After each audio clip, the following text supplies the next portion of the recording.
Let me stop being so. I was telling you about the Sopranos. I've been binging the Sopranos for the past 3 days. This whole like Italian show, and it's like great. Like I can't even believe I haven't been watching this show. But there's like I haven't watched this show, I guess, because it was 1990. This is a 20-year-old show, but it's great, dude. Like I love it. Like it's like serious, like drama. Like this is the masterwork. This is where all those other shows, Mad Men, Breaking Bad, came from. You know what I mean? But James Gandolfini, he's this great actor, but it's like it's all these Italians, right? These big mooks, these big like overweight Italians. Yeah, it's that like okay, there's a bit with that I was gonna get to. They're like they do this cue. It's not even like a motif. It's like a cue where they go oh right with the oh right, and it's like every time somebody says like an insult to somebody, everybody goes oh like in the room like this is on the show. This happens all every episode. It's like you could do a drinking game, and every time someone goes oh you take a drink, right? Every time. And you'd be wasted by the end of an episode, definitely. But like it's so funny because you get to the point like if you're in 3 4 seasons deep like I am, you're like in the show, so you pick up on all those cues. So there are moments when like people don't go oh, but you find yourself going oh. Right? Okay, so my favorite one so far is there's this scene where this fat guinea, right? This big Oh, moose, hey, oh. yeah, oh, he's got to play Santa, right? James Gandolfini tells him he's got to be Santa for Christmas. So they have this thing, and all these kids are coming up to him, and he's fat Santa or whatever. And then this kid comes through a second time, and he goes, "Hey, kid, you've been through here before." And he goes, "Nah, nah." And so the guy, the big Italian guy, starts getting mad. He goes, "Yes, you did. Yes, you did." And the kid goes, "Fuck you, Santa Claus." And everybody goes, "Oh." It's like so. And like even when I first saw that scene, I was like, oh, and everybody does it in unison. It's like a unison. Like I don't know if it's like a mobster thing or if it's like that's just how Italians are. Because I know, remember that comedian Andrew Dice Clay? He'd do that in his bit. Oh, and he was like, but that's what's been going on with me. I've been watching the crap out of The Sopranos. I'm enjoying it. Like, man, it is so good. Like, if you haven't watched The Sopranos, I highly recommend it. Like, if you got a lot of time on your hands and you need a show to watch, I highly recommend checking out The Sopranos because it's like, it's cool as shit. I can't believe how cool this show is. It's like, I never thought that I'd feel like empathy for this like mobster, but you do. Like, the storytelling is so great, and they weave the story and they make you like these characters. It's like great writing. So I have to really tell you how much I am enjoying that show because that's really all I've been doing for the past 3 days. So that's what's up with me. What's up with you, brother? Brother, nothing has been going on with me actually. It's Women's History Month, right? March is Women's History Month. I was thinking about this the other day because it was Black History Month, and the gay folk. What do they like to be called? I don't know. The fag History Month, right? What? And do they have that? I think it's the same. They have many days. They have many Memorial Days. But I think February they have to like double up with the blacks, right? Which I believe is what they prefer to be called too. They, I'm just like swing and a miss, like 3 strikes. Yeah. But I realized something. Good question. Are you telling me there's a gay history month? I don't think it's gay history because like if it were, everyone would just remember how like everybody was dying in the 80s from AIDS. They'd be like, we need to remember our history. And it's like in memoriam, and it's just a bunch of sickly patients in the hospital. Yeah. Plus it's kind of like it's long. It would be long because you wouldn't call it like, okay, the libs, right? These guys, they're like, we need gay history month. They wouldn't call it gay history month. They'd probably call it homosexual month, which is more right PC, right? Or LGBTQ and whatever month. Yeah, they have to do the. It's a mouthful. I didn't mean that as a pun. Well, I think you did. I think you did. I think you're guilty of the crime that you purportedly did not commit. They won't get a month. Those fools. That's gays, why they get February. Them gays. That's why they get February, because it's a shortened month, right? So we give the people that we don't care particularly for, we Oh give them yeah. February. So like, Yeah, that's a good point. just Yeah. keep You know what? throwing You're right. February. You know, our Mexicans, I'm of Hispanic heritage. What? We have a we have Cesar Chavez Day. We don't have a month, I don't think. I don't know if we have a month. We might. I think maybe it's May with Cinco de Mayo. But we also have like a Mexican Heritage Day, Cesar Chavez Day. But guess what day it's on? Fucking April Fool's Day, dog. That's what they gave Nice. us. So I mean, This is I'm just okay. like It doesn't bother me. But it's like we keep doing this to all these minorities, these what are they called, BIPOC. Well, I don't know what the BI stands for, but the people of color. bipods. Yeah, the bipods. So the people that just walk around on two legs. Yeah, Oh, that's ableism. You're all gay. Yeah. That's If you're ableism. Fucking assholes. Like what about the Right. handicapped? What about the differently abled? What about the cripples? Well, they can't participate because they're not bipeds. They don't get a month. They get You can't count wheels as legs. they, Even those dudes with the blades, right? The Blade Runners. You can't that's count not those what they're either. called. They're not called those Blade aren't Runners. They're like super spaceship technology, right? Like developed by NASA. I don't think they're called Blade Runners. I think they It's not what depending on how many appendages you can still use, that's how many weeks you get in the month, right? So, like us fully able-bodied people, we get a full month. But then you've got like the people who maybe lose an arm in a shark attack or some kind of tragic like work week. experience. Yeah, they only get 3 weeks. It's 21 days for them. But Yeah. then you've got like the quadriplegics who don't do anything. I was gonna say they wander around, but they don't even do that. But they don't get a month. They don't get anything because they don't have any working limbs or anything. And plus they're like shitting in a wheelchair bag. But here was my point that I was going to talk about was I realized that there is some good to come out of Black History Month, right? And now that it's Women's History Month, there's some good that comes out of that. Is specifically, if we're talking about Women's History Month right now, you can be as misogynistic as you want because this is they're not oppressed this month. They have a whole month and national recognition, so you can just be as misogynistic when as is you want. Men's History Month? When do we get our month? All the time, every month is Men's History Month, just like every month Just is White always. History Month. Yeah, yeah. Men History Month is like always. Yeah, pretty much. Let's just be honest here. The patriarchy just dominates everything. All right, that's all there is to it. You women can have your little Women's History Month, but us men, I feel like barking or something after saying that. Manly, like like Tim Allen. Yeah, exactly. Well, I was gonna say like DMX. We get to be like, you gotta like Men's History Month. Where my dogs? Where my dog? Where my dog? Where my dog? And how every voice that we do ends up being a South Park impression. But Black History Month, you can't be racist during Black History Month because they're not oppressed that month. And that was like, I like to consider every month Black History Month in that way. In that, like, I am constantly like extremely racist. Oh, I'm with you on that. Yeah. Same thing with the Gay That's History all Month right. and that oppression crap. Nobody in America is oppressed. Give me a break.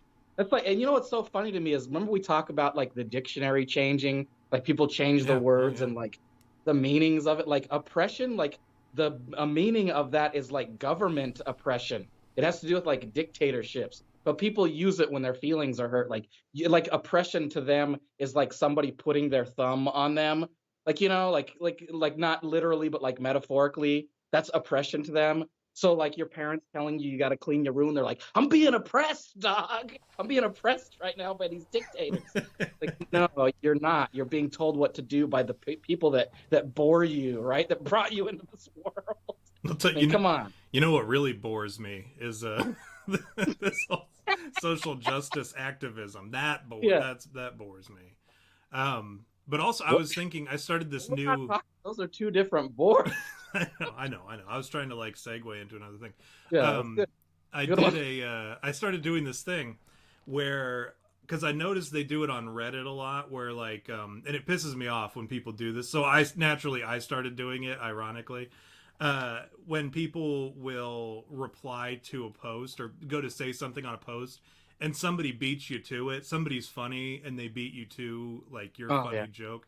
And there are people who will reply to that comment saying, "Came here to say that," as if that's going to grant that, like they're trying to ride on the coattails of this other person, right? And so I started doing it with like Twitter as well, where you go and even and for me, it's not always like stuff that I came up with, and seldom is it that. I'll go onto a post, and if I see something really funny, I'll say, "Oh, you beat me to it," or whatever. And it's not something that I thought of at all, or would Yeah, yeah. have in a million years. It's just Um, it's and like a cosign. right. But you're also like, and then if people believe that, that's on them, and they're like, "Wow, this dude's really funny." But no one's going to really believe that. Nobody should That's what they believe call that. aggregation.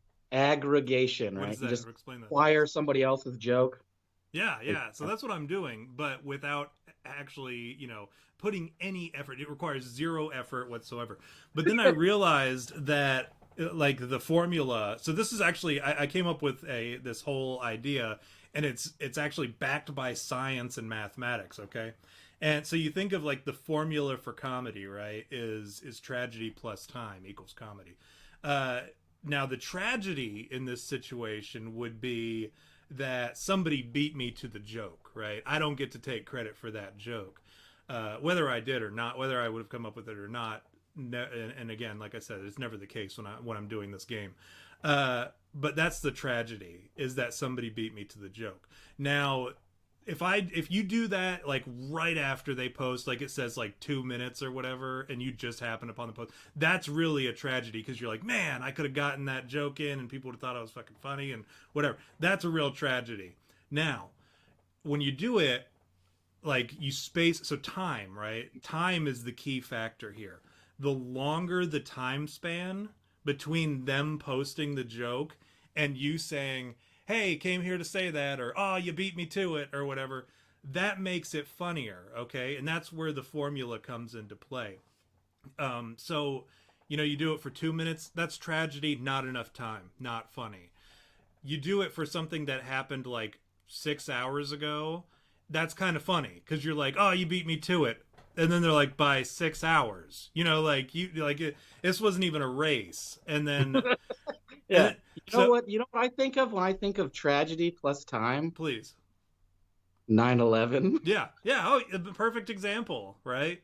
I think Like, enough when is time has that not passed. funny? What is that not funny to I us? think enough time has passed that we can make 9/11 jokes. And I think if you're afraid to make 9/11 jokes, I think that says more about who you are as like someone who doesn't appreciate humor.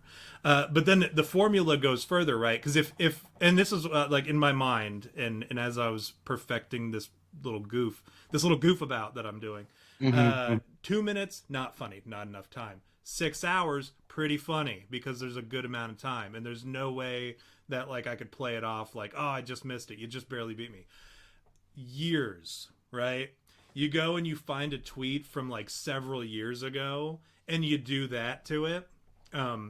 Somebody like 3 years ago says something really funny in response to a Donald Trump tweet or whatever, and you go, "Oh, you beat me to it," but it was like 3 years ago. They're like, yeah, most of these people, right? They're like long gone. But then there are some people, right? You do it to them, they're like, "I said this 3 years ago. Like, you did not beat me to it." So my goal right now is to find the very first tweet and reply to, like, the very first reply, really, to somebody's tweet, and do that on that particular reply, because I think that would be the funniest. It would literally, at that moment that I do it, it will be the funniest version of that joke ever, I think. Wow, That's that's my mind opinion. blowing.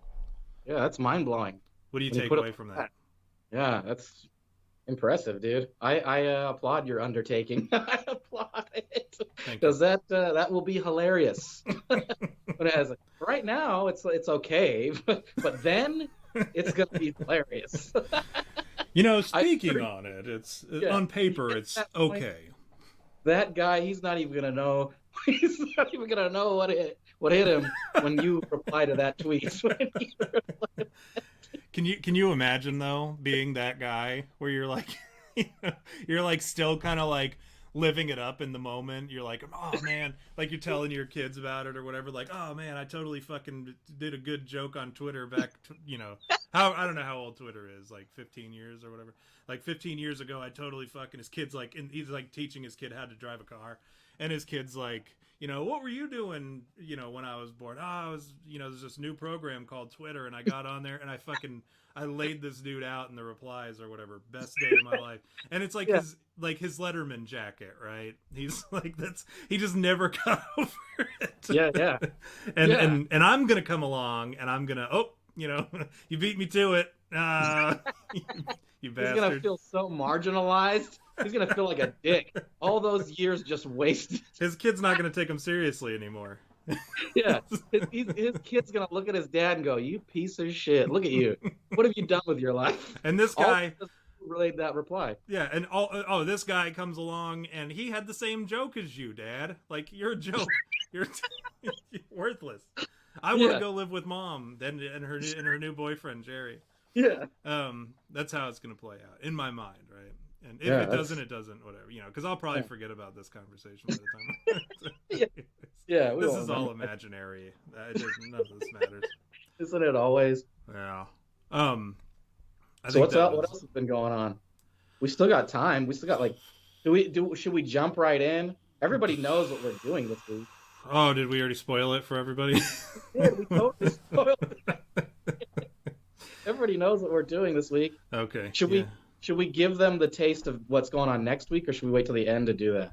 We should do that now. Okay. That way, because people are going to leave at the end. There are going to be people that are like, these guys suck, and they're not going to wait to see our reveal. So you want to explain, cue them up for us. Okay, all right. So we've been working on getting together this thing. It's a series of shows for our what do you call it? Our one super fan, Mike in Manitoba. We're going to do a series based on the show, the topics that he's given to us. So we wanted to do like a good promo like we did with the Jake Hoob series. Like that was just like that nailed it, right?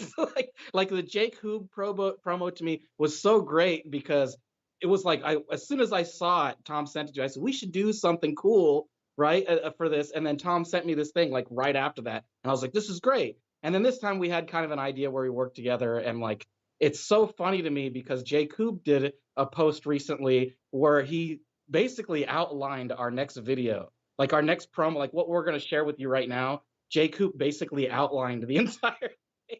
So without further ado, I'll go ahead and let you watch.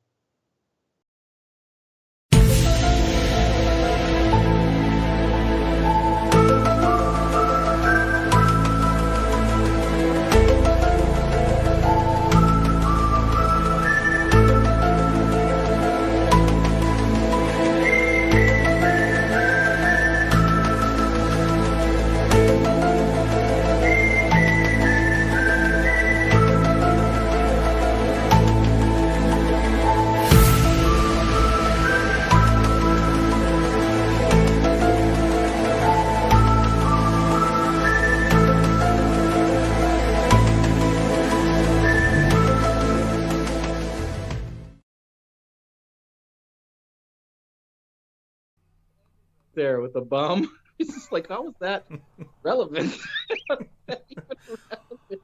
Well, yeah, so that's next week. That's just a taste of next week, right? We've been building up to it, so we wanted to make sure you guys had a little taste of that. What did you think, Tom? I'll tell you what, because you had come up with, I think, the M files, the idea for it. Yeah.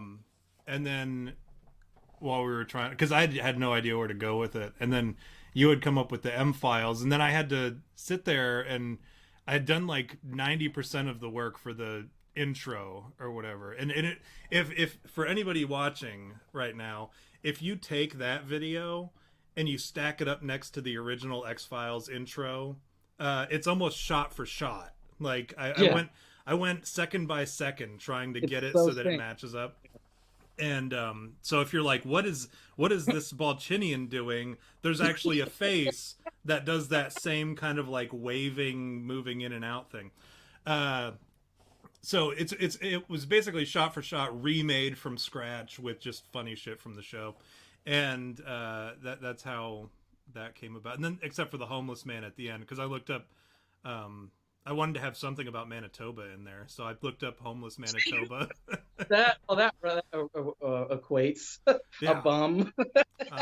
I don't know anything about Manitoba. I assume it's kind of like Wisconsin a little bit, like the cities in Wisconsin is what it reminds me of. You know, My I think of understanding is Winnipeg, that they right? have a bunch of lakes there. Don't they have lakes?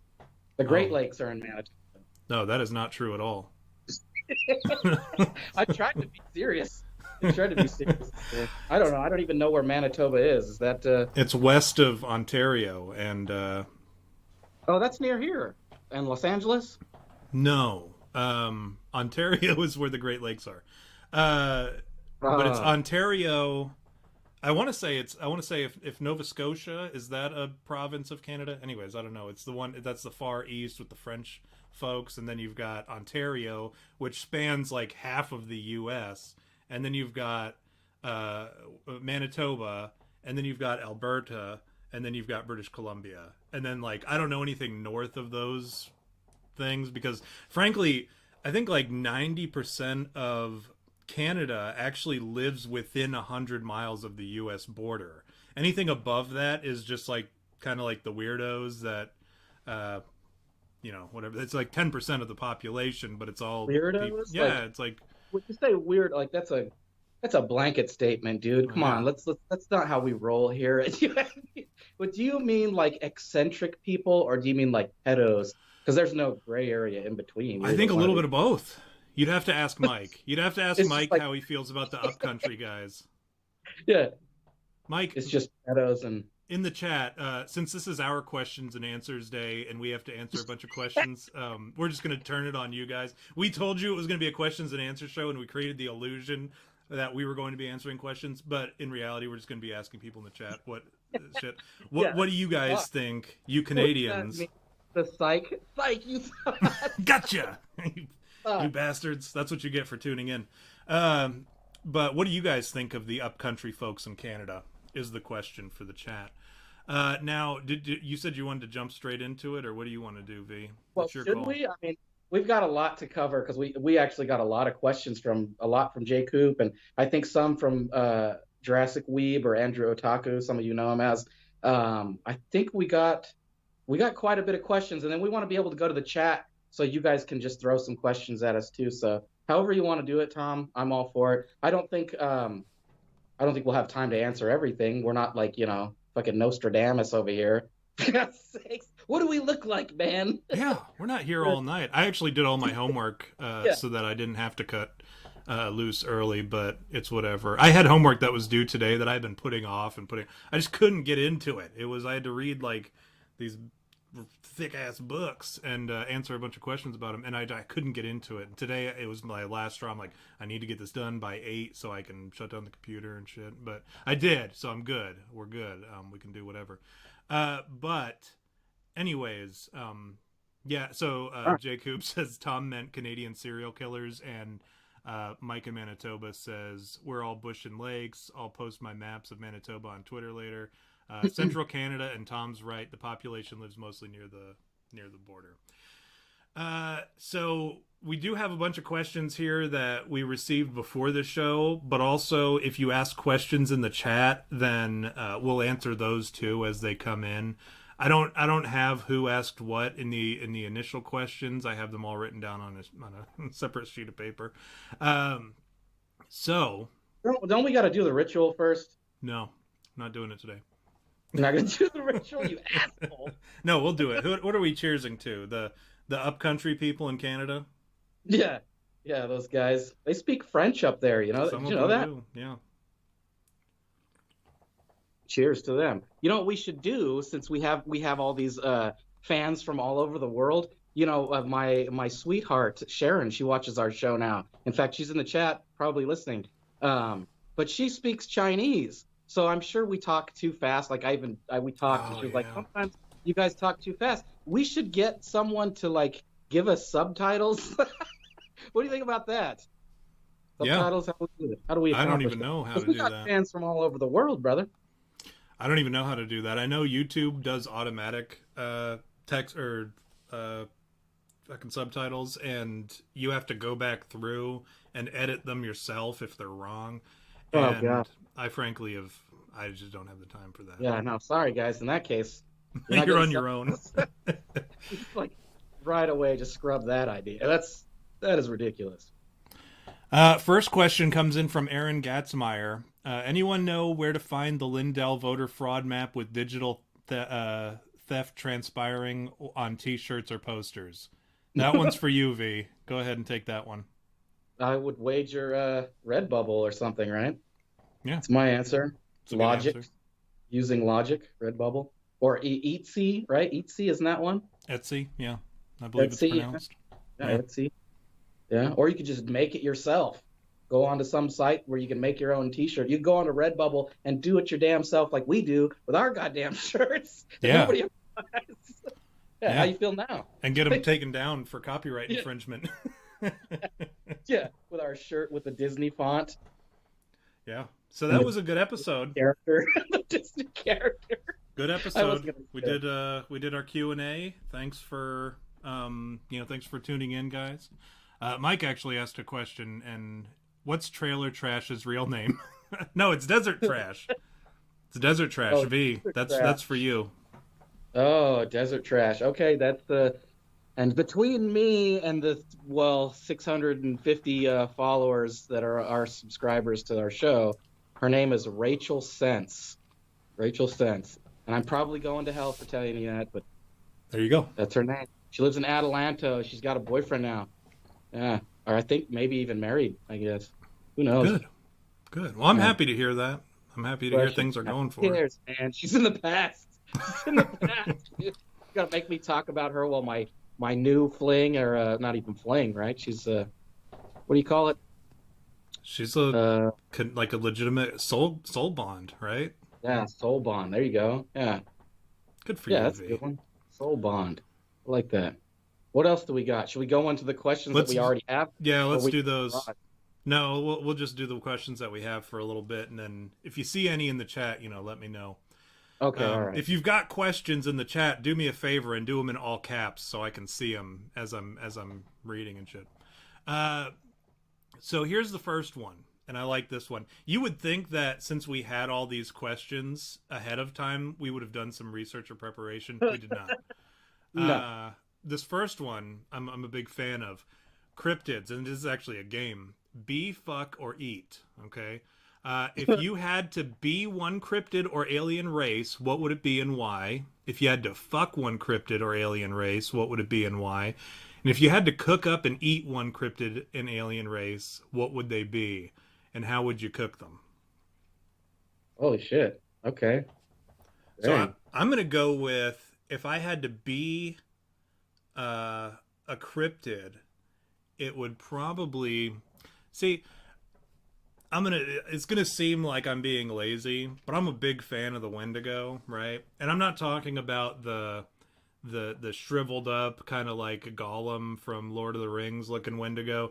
I like the Wendigo that's like half tree, half deer, half man, and I like that Wendigo, and that's probably the one. Yeah, that'd probably be the one that. Too many halves, I think. I think that's too many halves. No, you can just if he'd be bigger. Is the thing. I'd be like just the right amount. 150% the size that I am now. Okay, all right. So you'd be a Wendigo, huh? Yeah, I think I would. So what would you bang? What would I bang would be... See, this one's... He throws a little curveball. It's you fuck one cryptid and one alien race. What would it be? I would say, honestly, let's see, cryptids... Jersey Devil, Jackalope. Jackalope. Would I fuck a Jackalope? I don't know. I'm going to go with a Bigfoot just because anatomically I think it's most like a human, and I could probably get into that. Get ripped in half. We talked about this on a show. You're going to get ripped. I mean, I know I'm not... can't. I'm just telling you, you're going to get ripped in half if you bang a Bigfoot. So we talked about this with Sasquatch. Well, then I'm just gonna I'm gonna go the safe route, and I'm gonna fuck the Mothman, right? Might be gay, but I'm gonna survive it. I didn't know you were into that. Into fucking the Mothman? Have I not ever said that before? I'm like, whoa. Where have you been? But then, alien race, I would say. I think I'm going to go with Syrians or the Anunnaki, and I'll tell you why. The Syrians, they just kind of look like. I think that's what angels like. They're often confused with angels, or perhaps our imagery of angels. I think that comes from the Syrians, but also the Anunnaki are kind of like the engineers from Prometheus and from the Alien series. So they're very like human-like, and they're the ones that manipulated ape DNA to create us as humans, based on lore.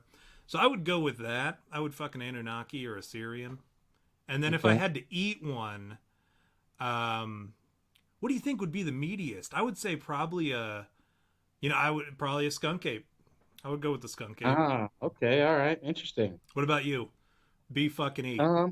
Okay, what would if I were to be a cryptid or an alien? It's either or, right? Yeah. This one is. Okay, I would be a what are the ones that change, the skinwalkers, right? Oh yeah. I'd be a skinwalker, right? Because then I could change form. Yeah, that's a good choice right there, skinwalker. I agree. It's too late for me to change my choice. But the only animals that skinwalkers can turn into?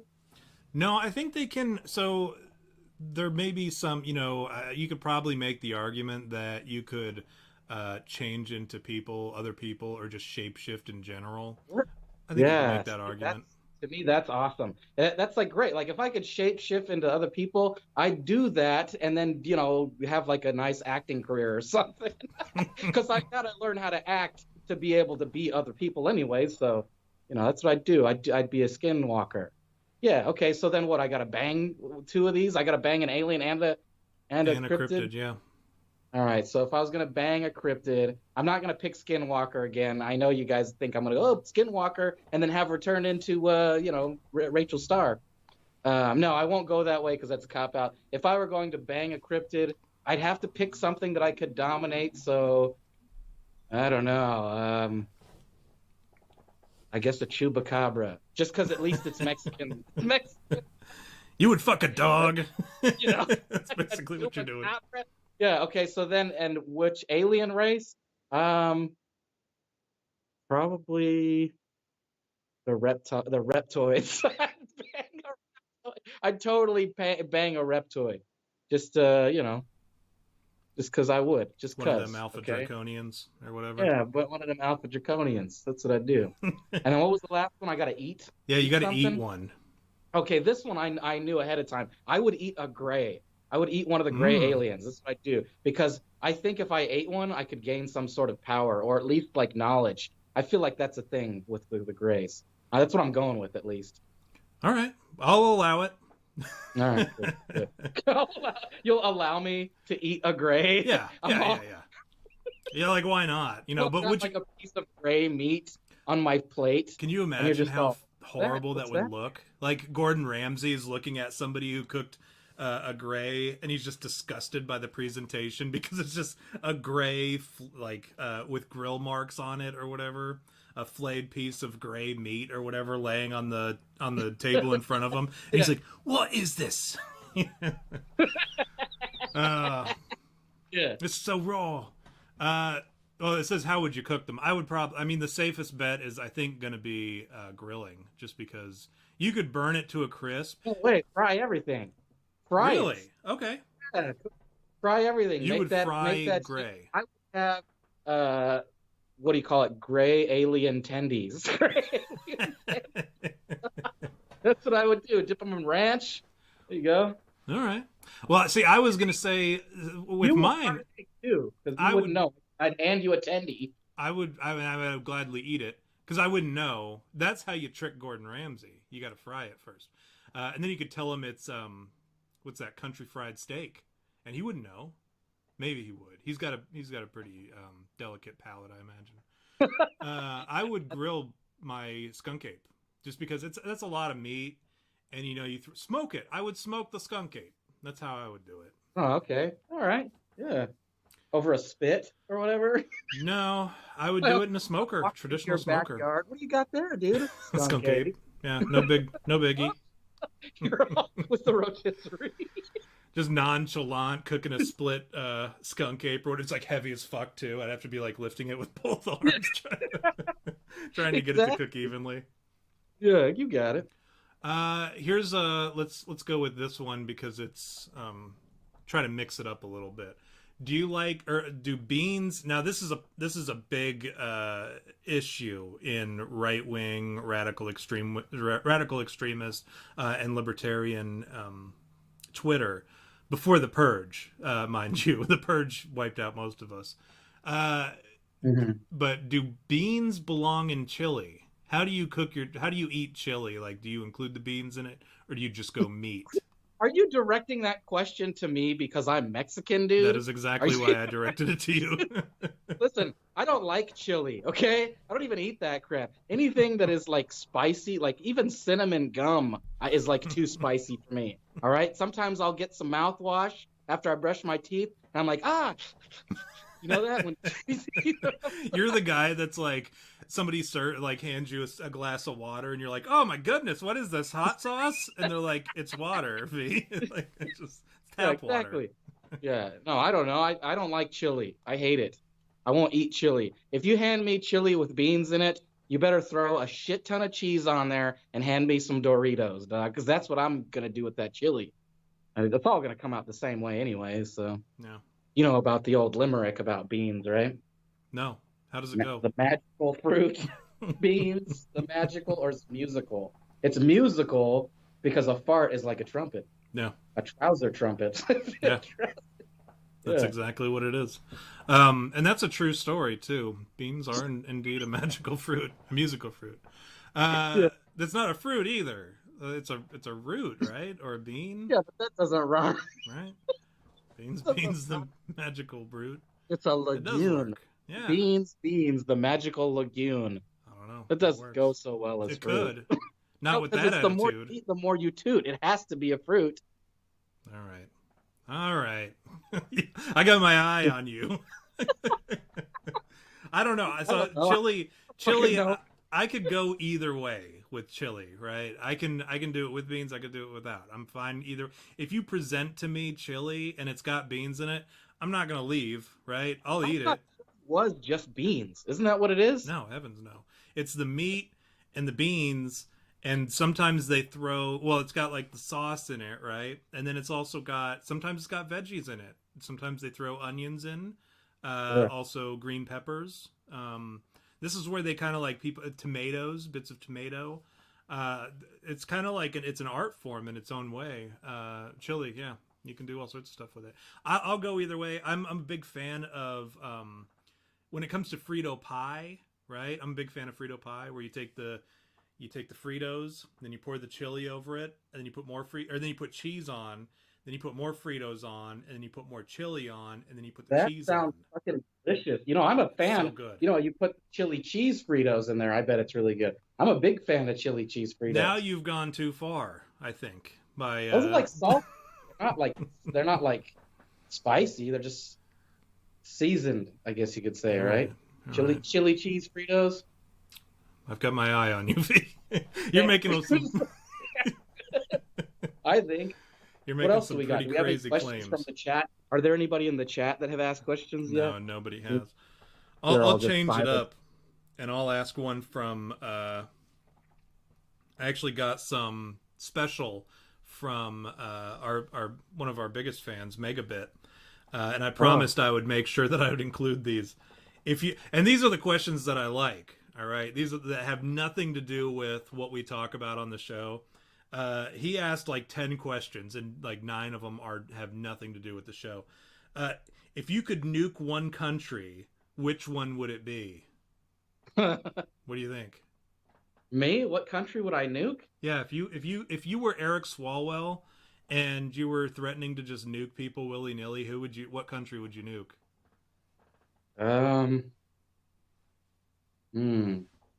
Probably Africa. It's a tough one. It'd be either Africa or the Middle East, because if we nuke the shit out of Africa, then we can take diamond mines, right? Am I thinking as like a president, or just like wanting to nuke people? Because if I want to nuke people, This I'll has just like nuke nothing to do with diplomacy whatsoever. at Like, you all. just So get I to wipe it can nuke off. a race because I don't like them. Yeah, that's Not exactly what like it is, because I'd of like imagine. some political reason or anything. No, Well, if heavens no. that's the case, if you're asking me that, I'm going to be honest with you, and there's not a lot of people that are going to like this, but I'd nuke the shit out of the Middle East. I'd just lay waste to that whole entire region. Anything from like from like Iran all the way over to Afghanistan and like just a loop, just nuke it like 7 bombs just all around there. So that whole area is just radioactive. And then like we'll wait a few years and eventually get to the oil or whatever, but at least we've gotten rid of the savages. You know what I mean? Okay. Is that horrible for me to say? Am I going to hell? Do all the LGBTQ Muslim people out there, are they going, man, that guy, he's an asshole? I mean, you guys already knew that, but that's the truth. I'd nuke the shit out of the Middle East. That's how I'd solve the peace in the Middle East problem. I'd just wipe them off the face of the earth, dude. A big old freaking what do you call it? Extinction event, where you just like get rid of that butthole of the what did Donald call it? The shithole. He called it a shithole, yeah. Yeah, that's what it is. It's a shithole. There's no denying that. You can pretend there's like culture over there, but these fools are drinking out of mud puddles and wiping their butts with their hands. Who does that? You know what I mean? Who does that? Who wipes their butt with their bare hand? Assholes. That's Arabs. What about you? Who would you nuke? You know what? We're on the same page. Like, if you're nuking the Middle East, because that's where I would go. I would want to get rid of, specifically, I would say Iran. Not crazy about Iran. I would just like for them to be gone. Or there's certain populations that I just don't care for whatsoever. Arabs is one of them. I've made that very clear. I thought they were Arabs. Arabs. Yeah, I don't care for them much. But if you're nuking the Middle East, I'm gonna use my nuke, and there's a lot of countries in Europe that I don't particularly care for, but I don't know that I would actually nuke any of them. I would probably just use you know what I would do? I would nuke the Uyghur Muslims in China. I would just nuke that area, just to beat them to it. Like, take the satisfaction from the Chinese president and the state-sanctioned genocide that's going on over there right now. I just nuke that whole area, and then they'd be like, well, what are we going to do now? And then they got to find some other population to go after. And, like, they go to the president, and they're like, President Xi, whatever the fuck his name is, Xi Jinping or whatever. Ching Chong, Ching Chong Chong. Tom Miller, some nobody from the United States, just nuked all the Uyghur Muslims. And he's like, well, I was going to do that. And I was just like, it would probably make him angry more than anything. So I think it would kill 2 birds with 1 stone. I'd be getting rid of a Muslim population, and I'd also be pissing off the president of China. And I think that would be my big win. But again, if it was just like, collectively only 1 nuke got to be thrown, I would also join you in nuking you wouldn't have Can I take it back? You know what? You really put a lot of thought into yours. And I was just like, I'd nuke the Middle East. Can I take back mine? Because I mean, as much as I'd love to nuke the Middle East, I just realized that, like, there's this thing called The Gathering. Oh, yeah. The Juggalos. You know about The Gathering? Yeah, of course. Where all the Juggalos get together. I'd just nuke that place. That's where I'd nuke, is The Gathering. Just rid the world of Juggalos. That's what I'd do.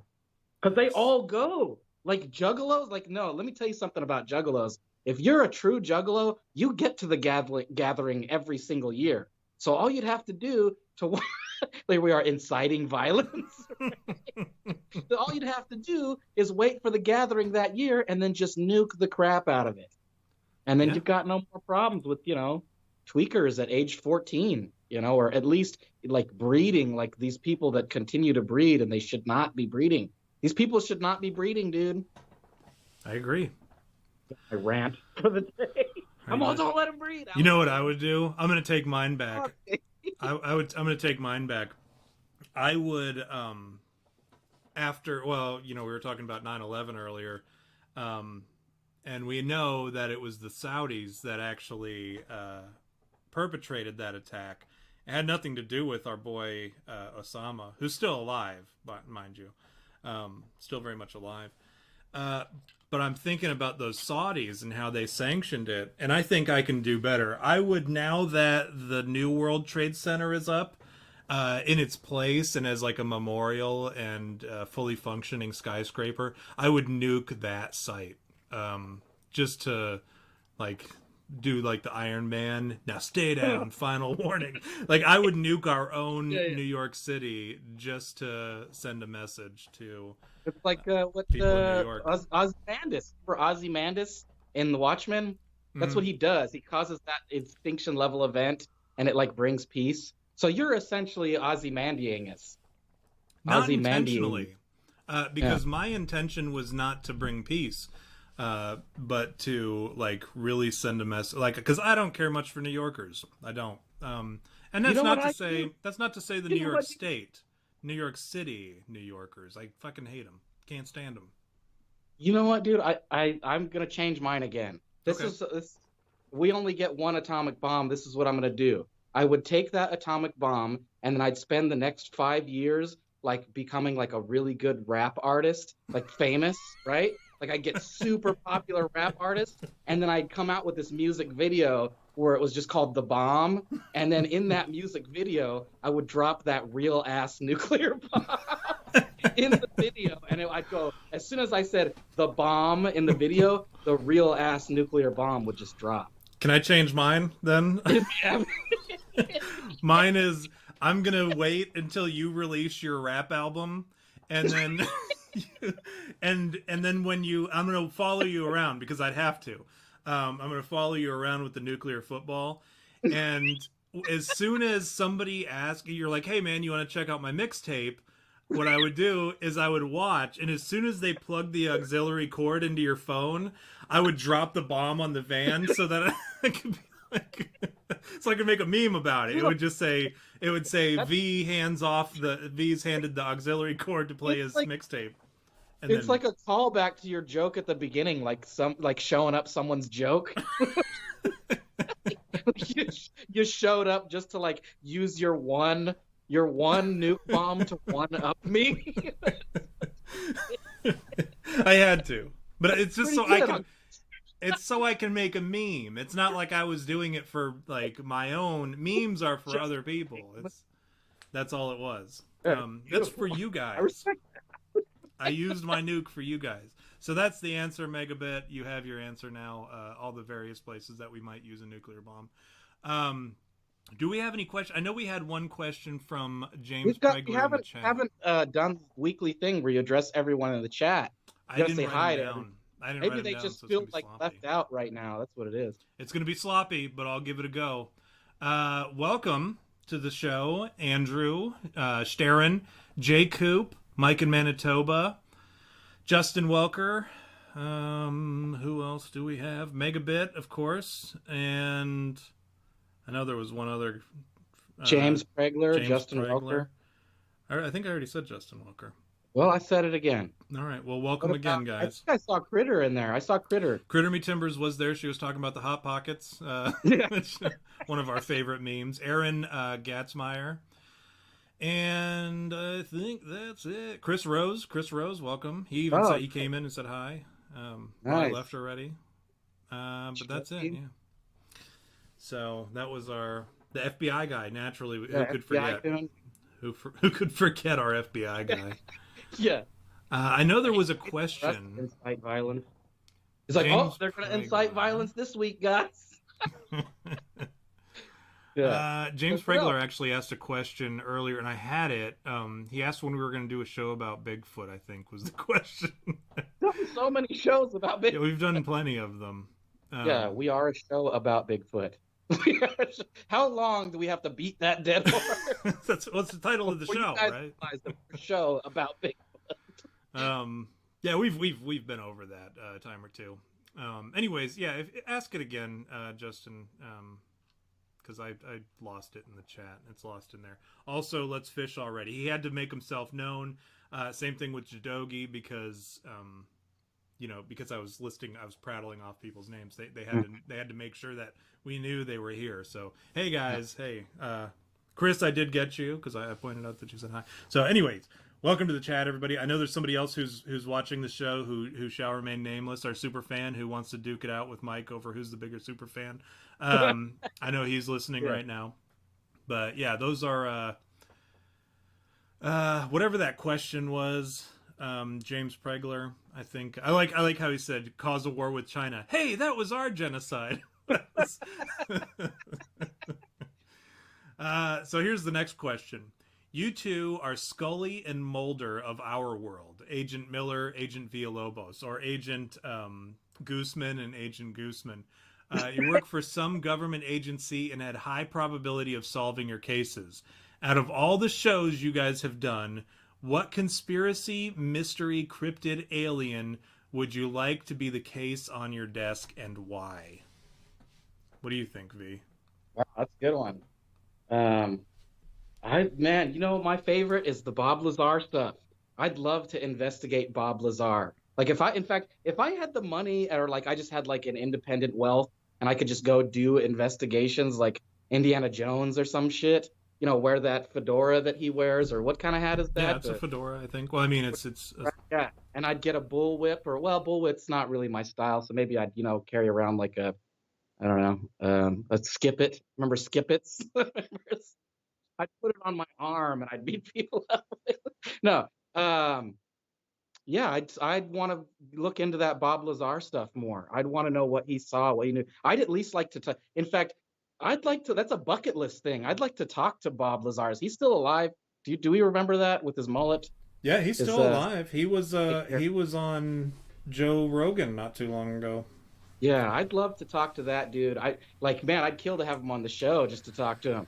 But yeah, I'd love to learn more about what he saw, because out of all the episodes that we've done, that's the one that I believe has the most validity and seems to have more like truth behind it than a lot of the other ones. Some stuff we do, I'm like, I don't know, it's not paranormal, dude. Yeah. Right.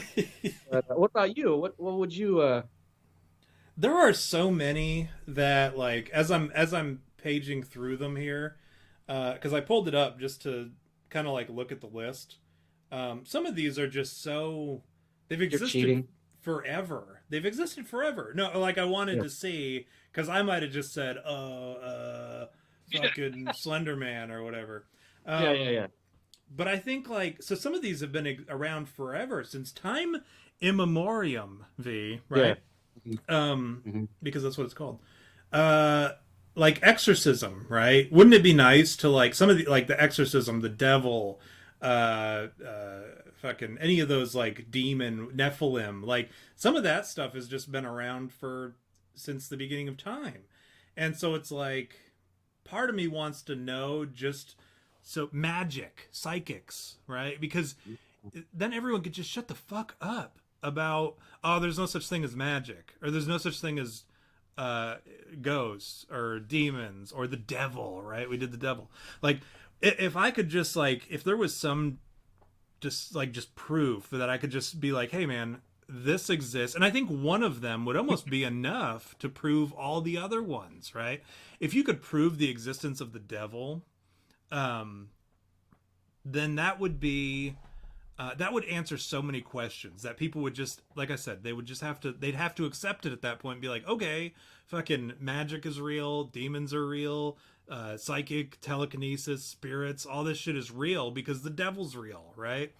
And especially if we had to build a case and like present it to a courtroom, like, Right. Your Honor, I'd like to bring the devil to the stand. Yeah.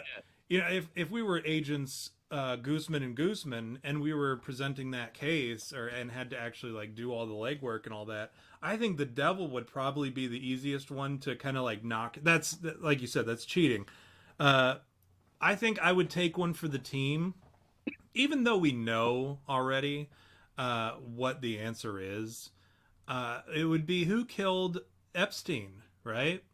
Oh, Because everybody talks about it, but nobody's doing yeah. anything about it, right? Yeah, So no, that's we still know that it's an dude, unsolved case, but it's yeah. solved in the same way John Benet Ramsey is unsolved, but it's sort of solved.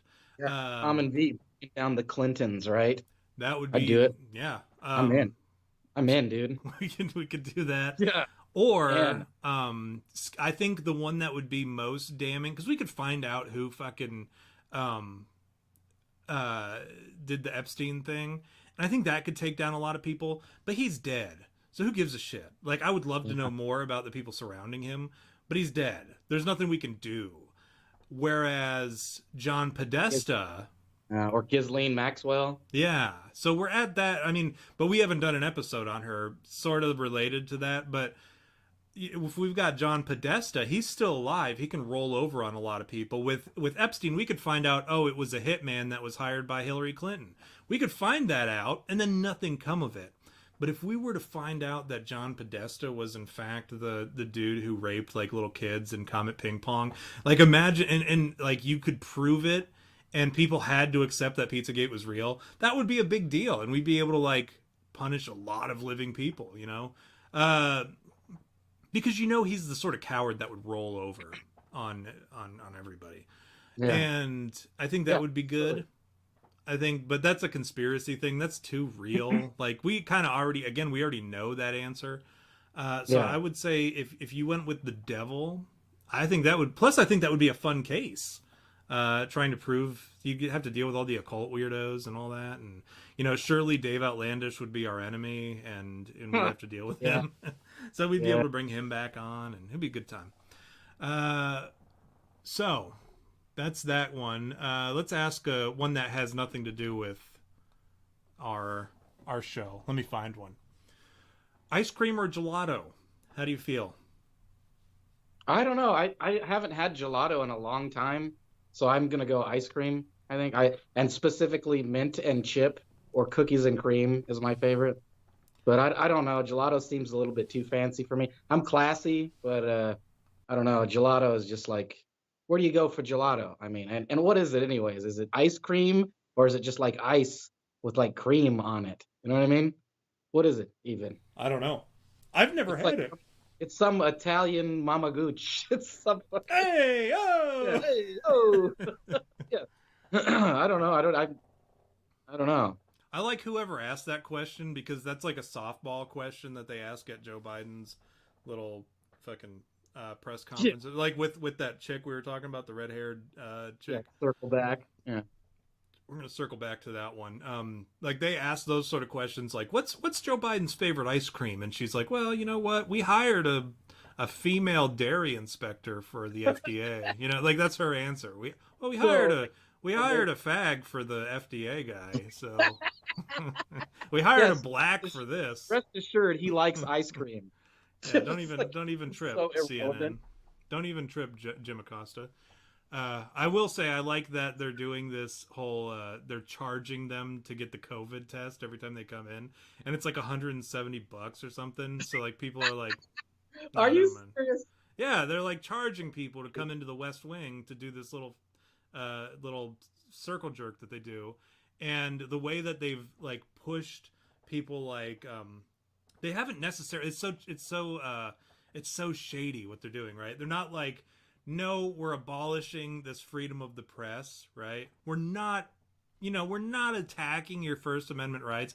We're just trying to ensure the safety of the personnel within the White House. So you have to pay $170 to get this COVID test or whatever, which pushes all the, what the fuck is his name? James O'Keefe's, the Breitbarts, the lesser known, less popular Newsmax, OANN, all them. That pushes all them away because CNN and Fox and all these other MSNBC, all the nonsense news agencies, they're allowed to because they've got money for that. They can do that, and probably, frankly, they're not even actually getting the COVID test. You know what I'm saying? Like, imagine getting a COVID test every single day with like air in it.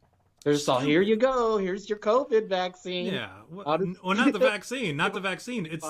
It's the individual test every day. It's not the vaccine, but I wish it was like a full vial. What if it was like a written test? Like a written test. They're going, you got to take your COVID test, and then you sit down and they hand you a sheet of paper and a number 2 pencil. What does a COVID test consist of? I don't know. It's all. Have you ever been to or had oral sex with a bat? Have you ever had a large or small bowl of bat soup? Have you ever been to Wuhan, China? Well, Right? that's an easy What? test. Yeah, you're all no, It's okay. no. You sit there, you get Man, to the I'm there. question, you get to the question about fucking a bat, and you're like, no. Yeah, that's I recall. That's how you end up getting AIDS, chopping monkey meat. Yeah, Um, here's a fun one. These whoever asked these questions, God bless them, because they have some good ones. Um, yeah, we're gonna circle back to those because we got to do one that's related to the show, right? yeah.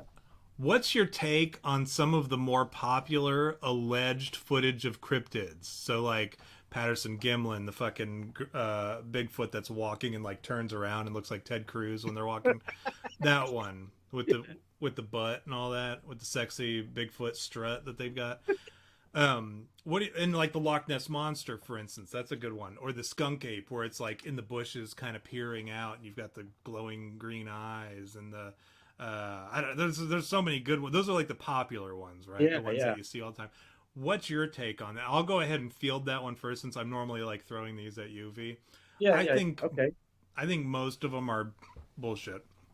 I think there's so, and here's why. Okay, I think you look at them and Matt Squatch will chew me out over this, but you think about how readily available, and I think the same thing about UFOs, right? And like without a doubt, I believe in aliens. Without a doubt, I believe in demons and ghosts and fucking certain cryptids, right?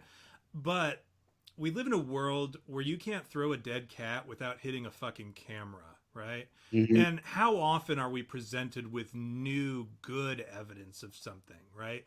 I watch a lot of that program. It's called Paranormal Caught on Tape, and some of it's like there's stuff that comes out now that as I watch, I'm like, wow, that is compelling evidence. I would consider that evidence of this, that, or the other. But then I look back at stuff like the Loch Ness monster picture. You could easily manipulate. You could easily make that, right? The Patterson Gimlin tape, difficult. You could do it though, even at that time.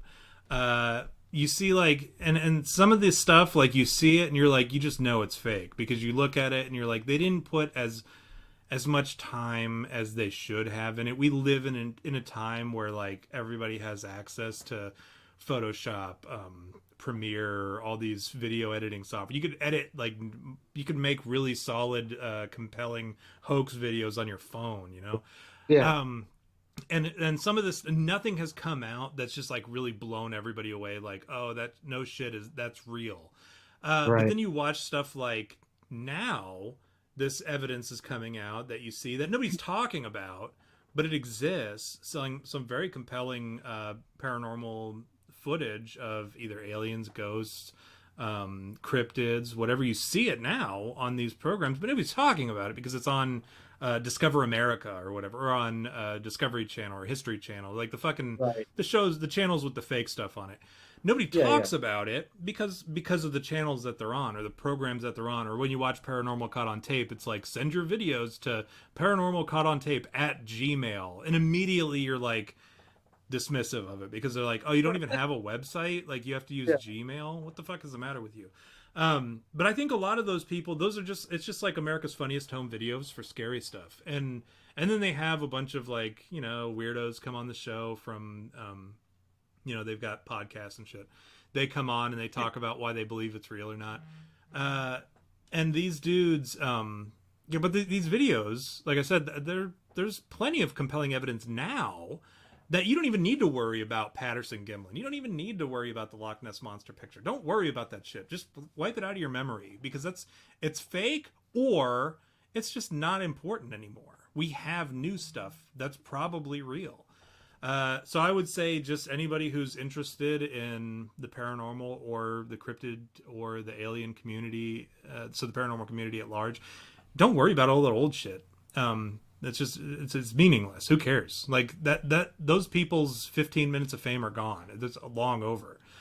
Worry about the stuff that's happening now that's so readily available. Worry about that stuff because there's a fucking every day. Patterson Gimlin was once in, you know, like decades. That's all we heard about.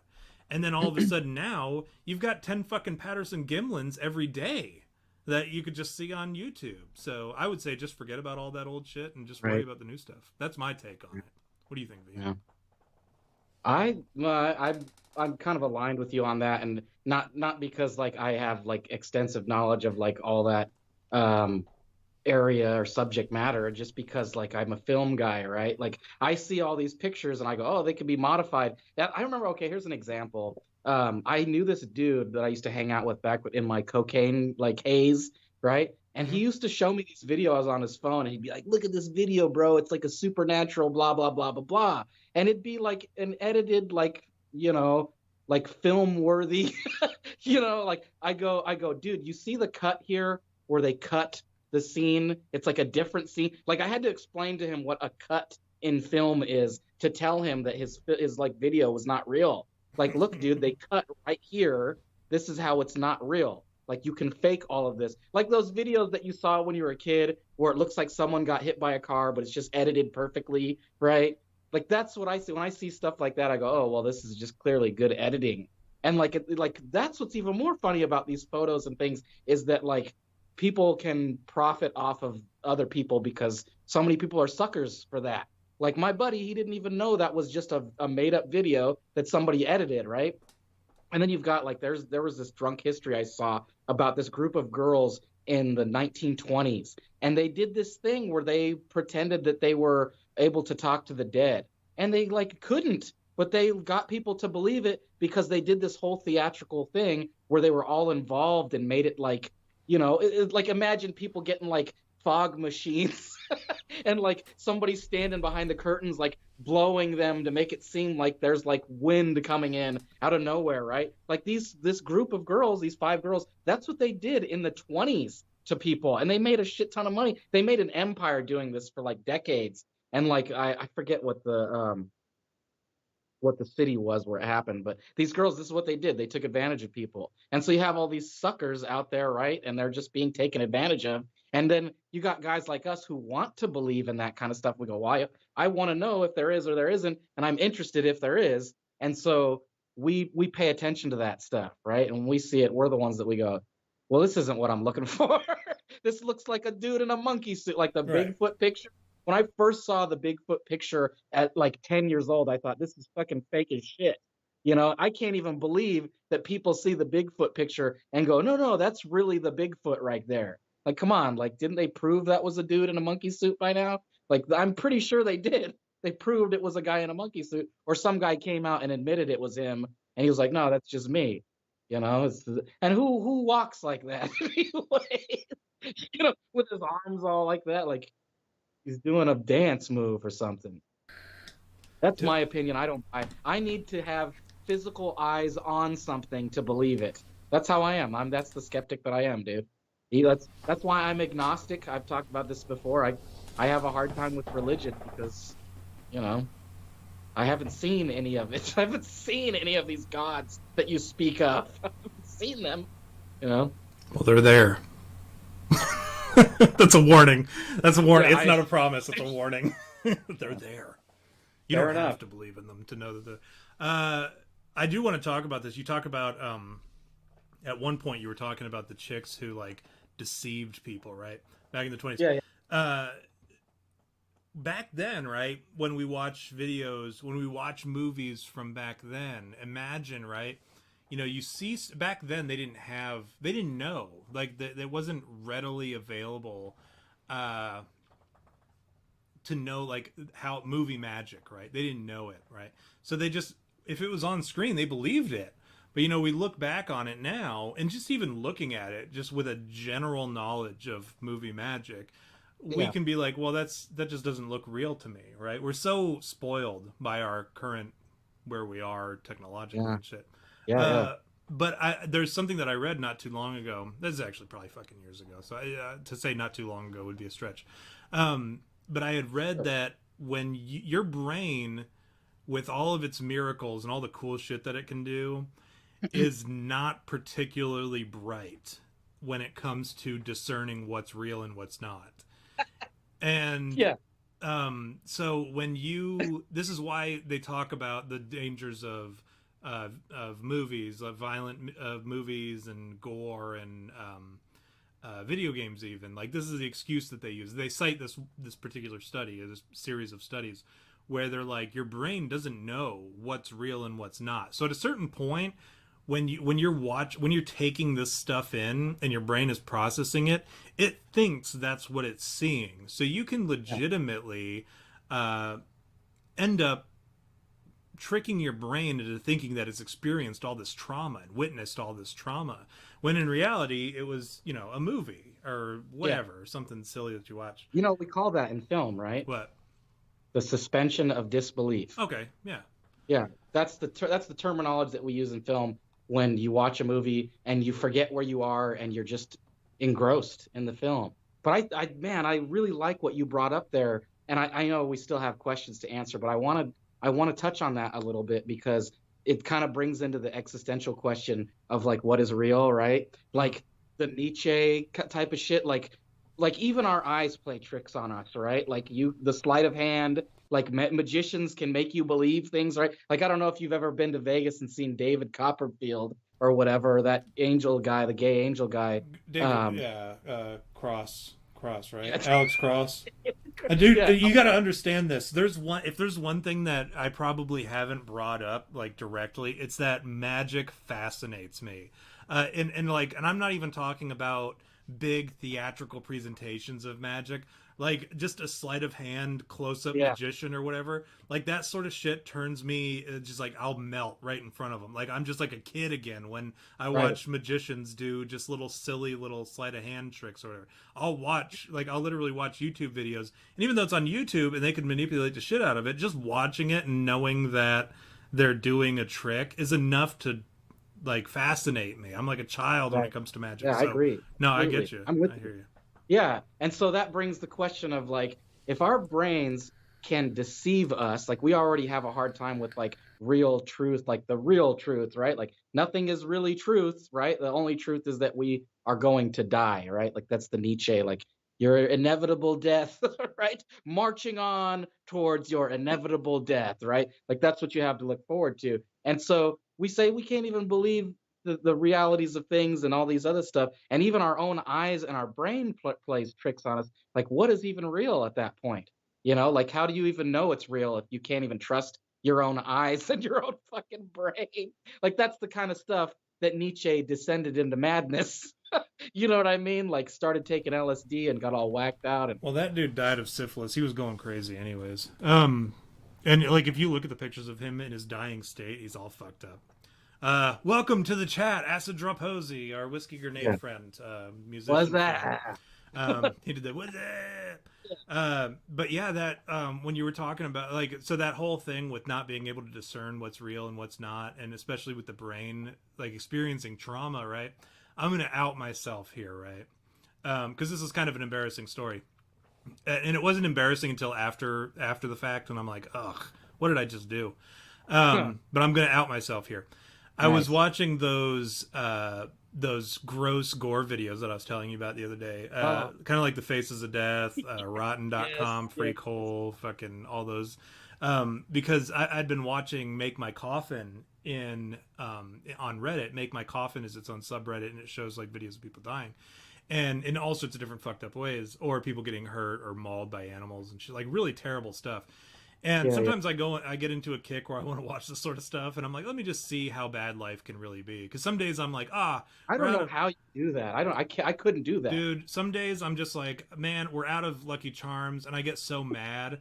And then I realize that life could be way worse, Third world problems, huh? Right. So I need to see somebody getting sliced apart by a jaguar in order for me to be like, you know what, Lucky Charms being gone isn't that bad. So I was watching some well, it wasn't funny. This kid that committed, he wasn't a kid either, he was a teenager, I assume. I don't know if he was maybe young 20s. He ended up committing suicide, and he did it like in 8 different ways in one sitting, right? And I'll lay it out so that you guys don't have to watch it because it's pretty fucking depressing.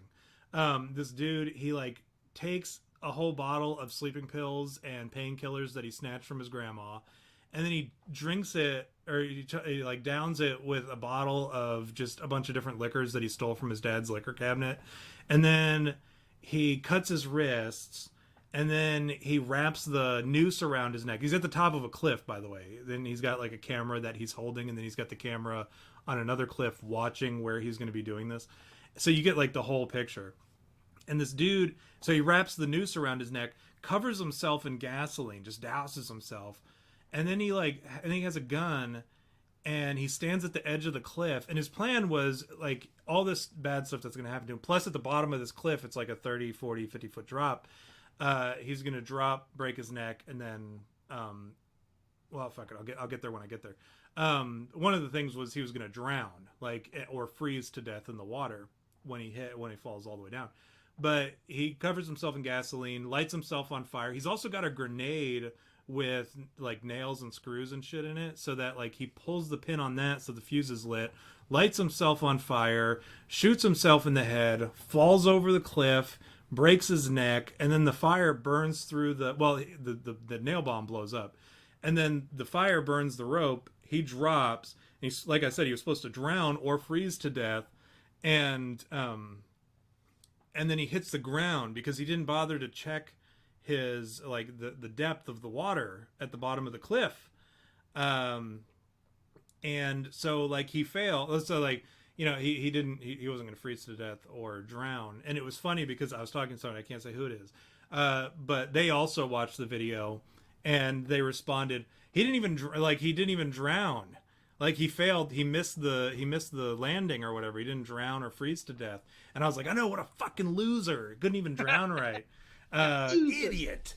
And when you talk about that, when you were explaining it to me the other day in the chat, and you were lining out everything that he did, I even like lost focus, and I was like, is he telling me about a cartoon he's watching or something? Like, what is this? And then I realized you were telling me about a suicide. I'm like, I don't know how you can watch that stuff, man. I like get all like, I can't watch horror, like, you know me, like that's not my bag. I can't watch horror movies. Like, some violence is okay, but like when it's like super gruesome, like I could never watch Human Centipede. I could never watch that movie, or like Saw or anything like that, because it's just too like, it's awful. Right? I couldn't do it. When you tell me you watch a movie or like Faces of Death, like when I was in high school and I did my my driver's training, they make you watch that Red Asphalt, right? Well, they used to do that. I don't know if they do that to the kids now because they're such fucking pussies. You know, they don't know if they can handle that shit. But I had to watch Red Asphalt. Ass bitches. Yeah.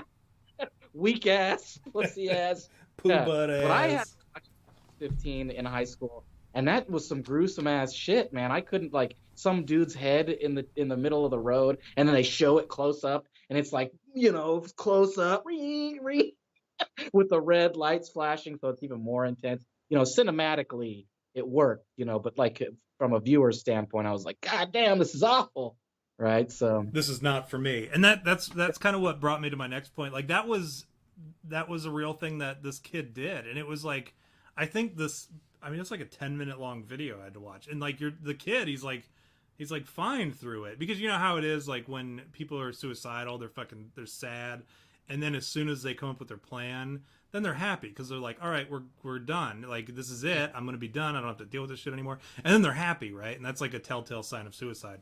Acceptance. This kid, he's just like totally cool with it. He's like, oh, all right, I'm gonna cut my wrist now. Or, oh, the pills are taking their hold now, I gotta hurry up, or whatever.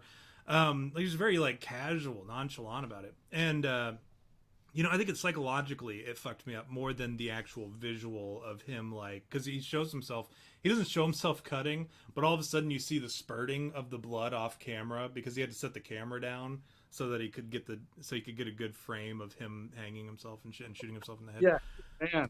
At least he framed it up. Yeah, I mean, he was like cinematically, like you said, it was very like he did his homework, and he made sure that he was going to have a good shot, and the other camera on the other cliff. I mean, this dude, like, he planned ahead. And there are plenty of suicide videos, but that's not the one that I want to talk about. I watched one that there was another one too. I watched this chick, she's getting dragged away and she's going to be executed, and she's naked, right? And they're like, there's 5 dudes, because there's like one on each appendage, and then like one dude holding her by the hair, and they're just like dragging her on the ground, and she's getting all torn up underneath.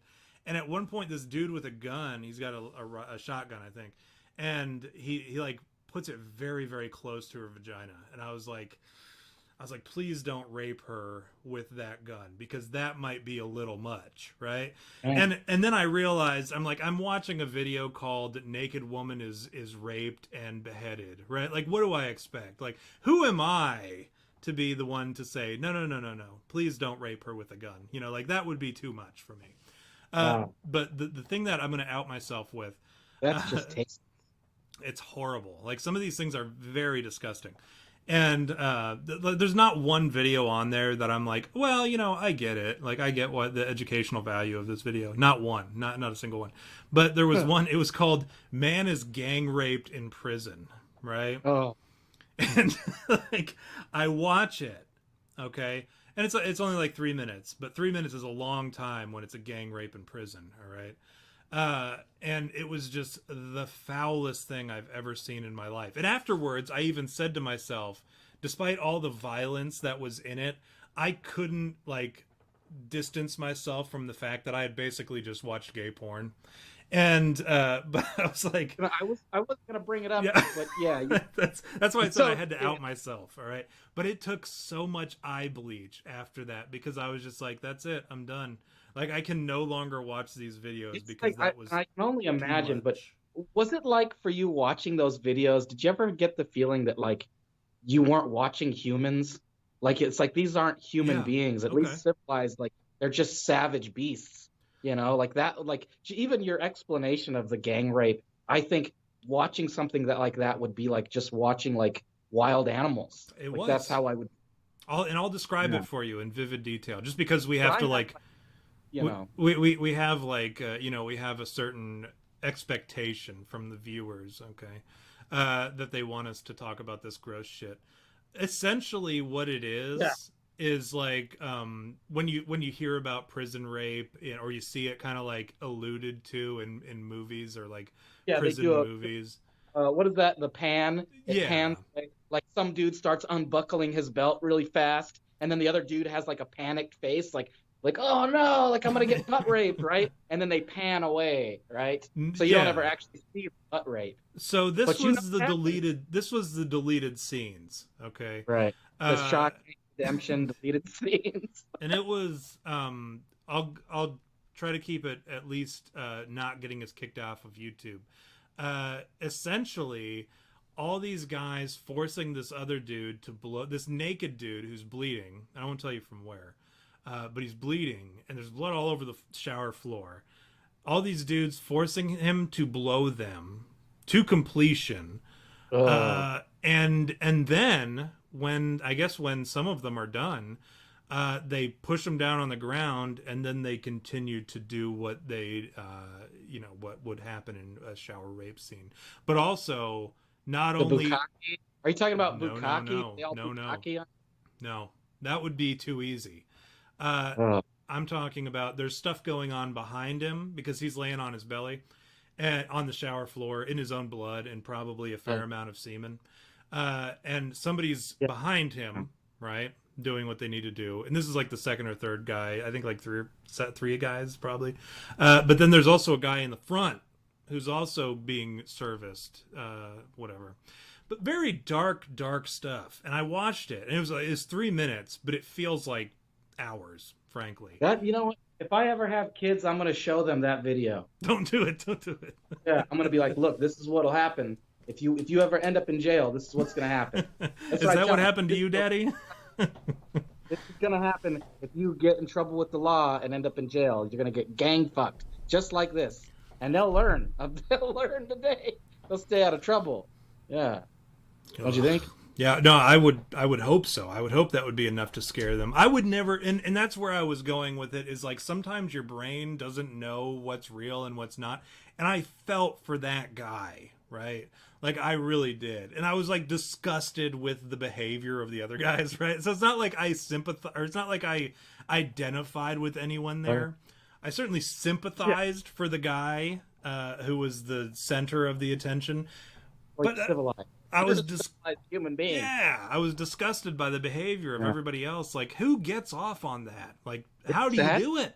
been hearing this stuff, man. It saddens me. I think like this is the world we live in, man. Like it saddens me that there are people out there like that, like human being. Like I'm so, a misanthrope. Like I just go, what is going on in the world? There are gang rapes happening in prison, for God's sake. Yuck.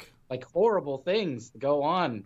You like it's funny. You think about your life and you go, oh, I've got it so bad. Think about that guy that's getting gang raped. I guess it goes back to what you said. When you don't have your lucky charms, that's what you got to do. You got to think about that guy that's getting gang raped in that video. And I got to be honest, it's going to be hard for me not to think about that poor guy for a while, because I can, like, I remember his facial expression, the panic, the pain, the fear, all the emotion that he was exhibiting or whatever. But yeah, Megabit makes a point. Maybe he had it coming. Probably he stole somebody's fucking commissary or something. Yeah, he deserved that rape. Some people deserve rape. Let's do some ear bleach for everybody at home. All right. You get one really good punch on old Diamond Joe, Sleepy J, but you lose 30 minutes of your life. Do you do it? Yeah, absolutely. 30 minutes. That's Come nothing, on, man. right? It's a cigarette. I would hands down give up 30 minutes for quite a few things. 30 minutes is nothing. I mean, come on. Those last 10 years of your life, you're wearing a diaper and a wheelchair, and you're not all over the place anyway. So I'm cool. I'm cool with losing at least 10 years. So if it was every 30 minutes, I could pummel Joe Biden. I'd take off at least a year for some pummeling. I'd pummel him with a year of my life. To answer your question. I'm not even gonna say it because I don't want to get us on the Secret Service. Oh yeah, I forgot about that. See, now you're on that list. No, I was gonna say something else. Gonna beat up Joe Biden. Yeah, right. Frankly, they're probably like whatever. Kathy Griffin or whatever had that head of Trump. Oh yeah, Kathy Lee, she fucked up.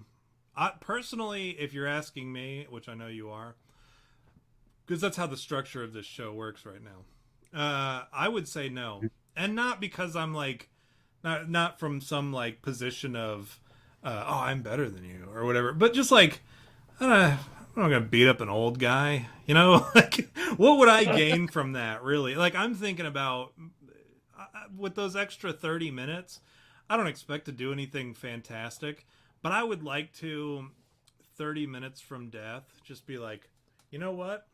I would be dead right now had I not beaten up, or if I would have beaten up Joe Biden, right? That's good. Yeah, you're in the hospital on your deathbed and you get resuscitated. Yeah. They're like, we've given you another 30 minutes. And you're like, man, I guess I didn't have to use those. I didn't even need them. Yeah. 30 minutes. I fucked up. No, but I just like what gratification would I get from beating up an old person who's like clearly out of it? Just, you can't tell me. I have yet to meet somebody who makes a good argument that like Joe Biden is there because he earned it or because he's supposed to be. Like he's there as some kind of prank or some kind of like well orchestrated plan that they just need somebody to fill that spot. Like the poor guy, I almost feel bad for him. I guarantee you there's people out there laughing about Joe Biden. Like, guess who we got into office, man? Like, they just think it's so hilarious. They go, remember that guy that he kept plagiarizing speeches and he got banned from presidential elections because he kept plagiarizing? Remember that guy? Yeah. We got him elected. We got him elected to president. I'll never understand how we ended up with our first special needs president, like, in my lifetime. I really thought it would be, like, several generations down the road that we had our first retarded president. But we've got him, we've got him now. And it's like, I don't know. Like, our first black president, our first, and then we had Donald Trump, which is, like, a really cool thing to have in your lifetime. And then you have our first retarded president. Like, what's next? Our first fucking cat for a president, like to have a cat sitting in the oval, like, oh, might as well. I wish that would be great, but like solid garbage can. That's kind of what we're doing, just like seeing how we can top it. For the Grouch for president, because because you've got the hierarchy, right? You've got normal human being, black guy, retarded guy, right? We're here now. Like, what's next? Well, that's just evolutionary chain right there. Yeah, that's all it is. Hmm. I think the libertarians they have it right. They just have nobody like at all. Like as a conservative, I think we should have it's a necessary evil, right? Like we have to have some form of Are we structure, talking about the bronies again? right? And then the who? The bronies? No, that would be who? Yeah, the Spike what's his face or whatever. There was Yeah. no if libertarians ever presented somebody that didn't strike me on the surface as just like a joke, I might even buy into the Libertarian Party. But there's just no way. I mean, like, look at who they've ever presented. Ron Paul is the only halfway decent one.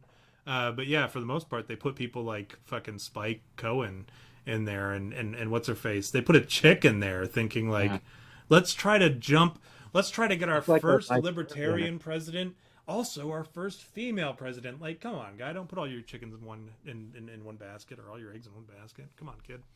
All Uh, your all your ponies in one stable. All your ponies in yeah, they were one. trying to do way Yeah. too much. We're running out of time here. I feel like we haven't covered enough What questions. if the female vagina is 6.5 inches deep? How deep is a lady Sasquatch's vagina? Jesus Christ. I don't know. That's a question to ask Mad Squatch, right? Like, yeah, I'm sure it's arm length, right? I'm sure you could put your whole arm in there, You right? think so? I don't think it would be that deep. I mean, that's the size of a Bigfoot schlong, right? Is like like my arm, No. not like a baby arm, like my arm is the. So if a Bigfoot schlong's intention is to go into a Bigfoot's vagina, then it's got to be at least arm. You know, you could fist up to your elbow, I imagine. Okay. That's a I think I horrible. would disagree. I would think that a lady Bigfoot vagina would be smaller because, as we know, the Bigfoot's penis is actually smaller, and I think that the vaginal cavity of a Bigfoot, female Bigfoot, would probably be pretty small, or like like at because what are Bigfoot women? They're like what maybe a couple feet taller than our women, our average women. So like you'd have to like proportionately. I would say probably a foot deep, maybe that Great. I think would be pushing it. What is your so that's our Bigfoot question. Let's do a megabit question since he sent us so many, and he's got a couple on here I guess that are scary shit. Spookiest thing that you have ever experienced, V. Spookiest thing that I've ever experienced. Hmm. When I was in high school, I used to get high with all the skaters, right? We used to skateboard and get high. But there was this one time where we were scouting skate spots and we found this. It was like an abandoned insane asylum out in El Mirage, kind of like desert area. Like we have the high desert out here. It's kind of on the way to Barstow. Like basically, the way to Vegas is just desert. But if you go north instead of towards Vegas, which is east, from Barstow, you'll get towards like El Mirage and like Adelanto and all that. There's this. It's like Death Valley. Like imagine Death Valley, just desert. And then if you kind of drive out into that desert a little bit, you'll find this like abandoned bunker, and it's an insane asylum. It's an abandoned insane asylum. And so we thought, oh, maybe there's some stairs or some rails that we can skate, right? So we pulled up in there, and it was just creepy as shit. It was like, well, and I never experienced anything supernatural or paranormal, so I can't say that. But I did think it was weird and creepy as shit. Like the remnants of all this like crazy crap, like those chairs where they strap them, like those were there. Like all those things you see in movies, and you think, oh, it's just in the movies. But then you see in reality that stuff existed. Like they had that not lobotomy. What was that thing where they would just electric? Remember in One Flew Over the Cuckoo's Nest Shock where therapy. they yeah, shock therapy, right? Where they put that thing on their heads and then they just electrocute the shit out of them. That stuff was real, man. They had stuff I read about where like no, it was you that was telling me where they like bore into your head, right? Like a lobotomy. Like there's a point in the old days when they would do that. They lobotomized you and they take this hammer and they just nail this thing in your head and it was like touching the part of your brain that had demons in it or some shit. That stuff really happened. And these facilities still exist out there, abandoned. Like there's a few, and I found one in El Mirage that was just creepy as shit, dude. In fact, it'd be interesting to go back there and investigate some more, do some Scooby Doo shit. You know what I mean? What about you? I so most of my stories I think I've already told. I would say that one time when I saw something or whatever, the time that I think I got possessed or what kind of set up the obsession and possession and shit. I think that would probably be where I legitimately thought I saw the manifestation of something. I don't know what. Um, but I would say just like there was one time that I can think of where I was just fucking, and I wasn't even that scared when that happened.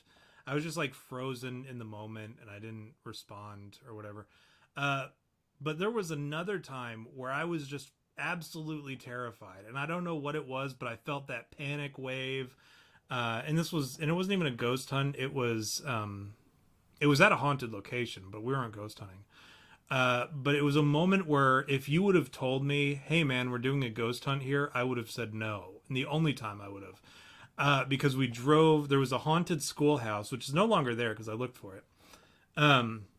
In Wisconsin, on the way from Freeport to Monroe, on the Illinois-Wisconsin border, there's an old schoolhouse, and I had told my friend about it, and we were driving back from leave, and I said, "Hey, there's a schoolhouse. You should check it out. It's haunted or whatever." We did a ghost hunt there or whatever. Da da da. Apparently, this kid was kept after school. The teacher killed him in the basement and whatever.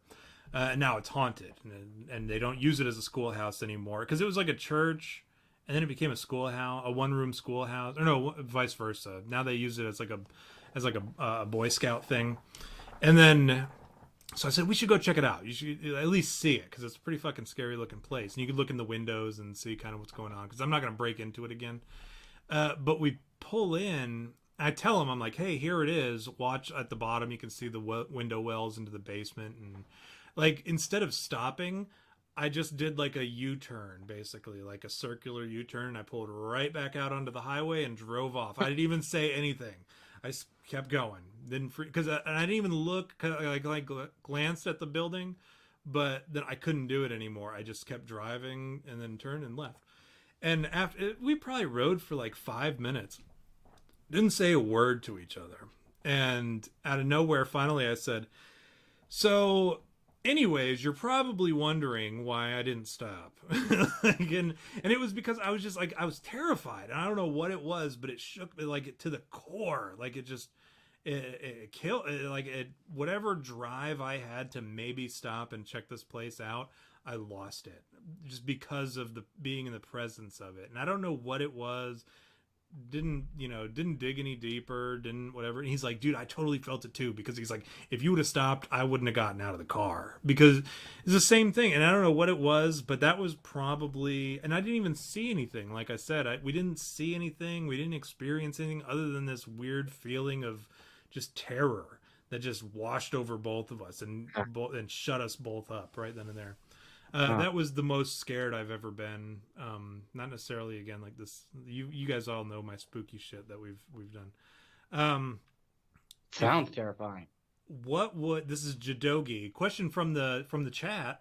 Oh, V, nice. this one's for you. Jadogi asks, what video game that you haven't played yet that you most want to play? Oh, okay. Well, I'm a big JRPG gamer. I play anything as long as it's turn-based and it comes from Japan.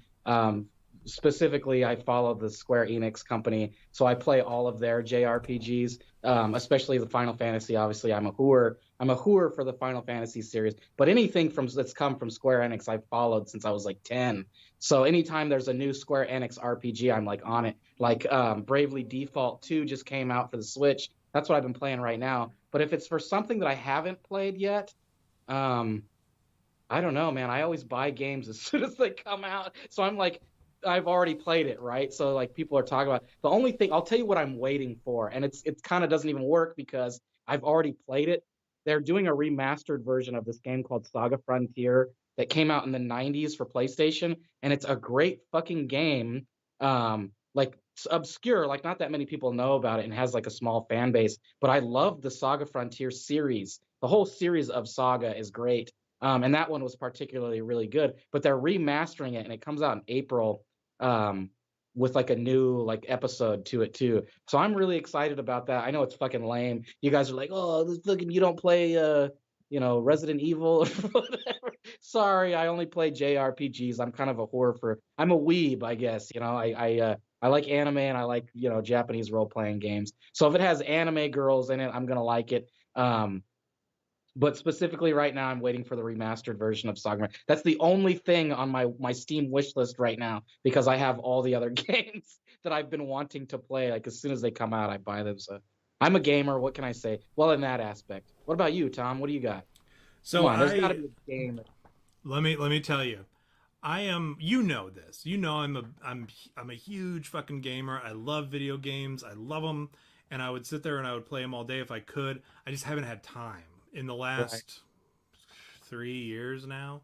I haven't really had time to play video games, and so I get these games, and then they just sit on my hard drive collecting dust. And but I used to play stuff like, and anytime I play a game too, once you have kids, this is something people don't tell you. Once you have kids, as an adult who plays video games, any video game that you play, your kid is going to want to play. And then you're going to have to hand the controller over to them, and then, or you don't, and then you be a dick, and you're like, like a dick of a dad. But as a dad, I always, as soon as my kids ask if I'm playing a video game, I hand the controller over to them. Uh, Mhm.